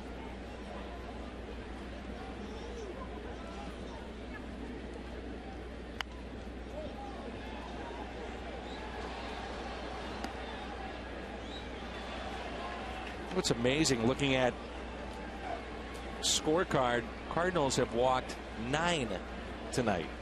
9. And yet they have an 11-6 lead. They've stranded 13. That's how they've been able to do that.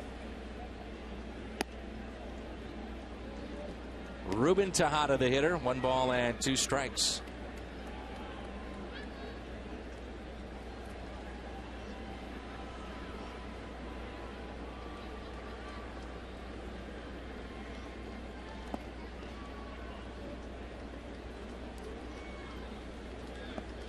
mentioned the 4 that have really been used a bunch by Tony La Russa. You have to wonder about the availability maybe of a guy like Kyle McClellan tomorrow.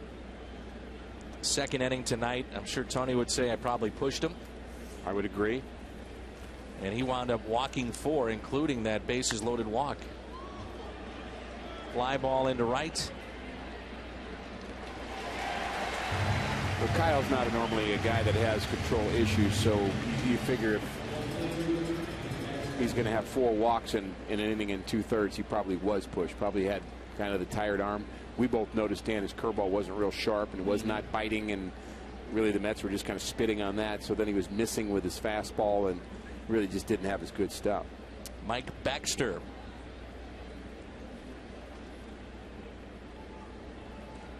And no off days from here on out, so the bullpen will have to be managed well. Popped up into shallow center.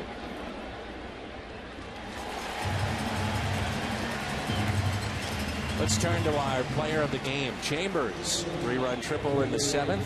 Our Budweiser player of the game. I like the choice. Key moment. Broke the game open. A lot of flair, a lot of drama. Cardinal fans have certainly enjoyed this one.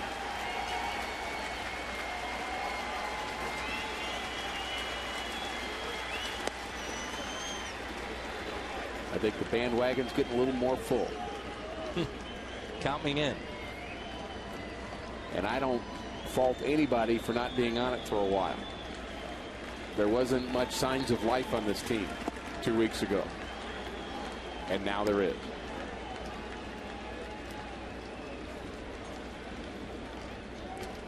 So it'll be 8 to play, 2.5 games back.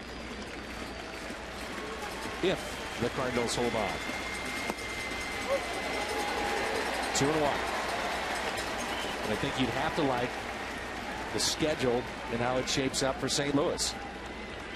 And a win here, and the Cardinals would go to +16 for the first time all year. With that better schedule, the Atlanta Braves are reeling despite a victory today. Cubs over the weekend, then at Houston. Mentioned Atlanta will face Strasburg, Chin-Ming Wong, and they'll also get the Phillies.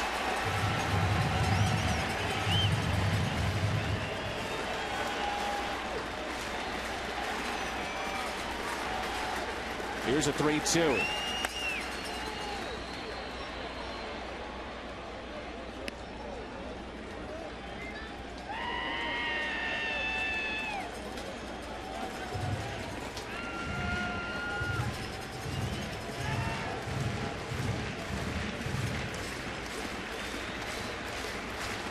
A 3-2 pitch.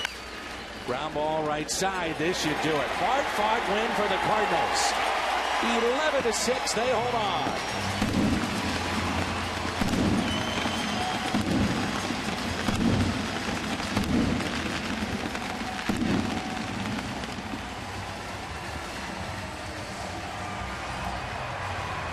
Plenty of good moments here at the ballpark. Ryan Theriot, a big hit. Adrian Chambers comes through. The Cardinal pitching settles down. 13 runners stranded for the Mets. And the Cardinals pounding out 11 runs on 16 hits. 11-6, the final here tonight. We're off to the postgame show. Lots to talk about. What a win. 11-6. Win number 85.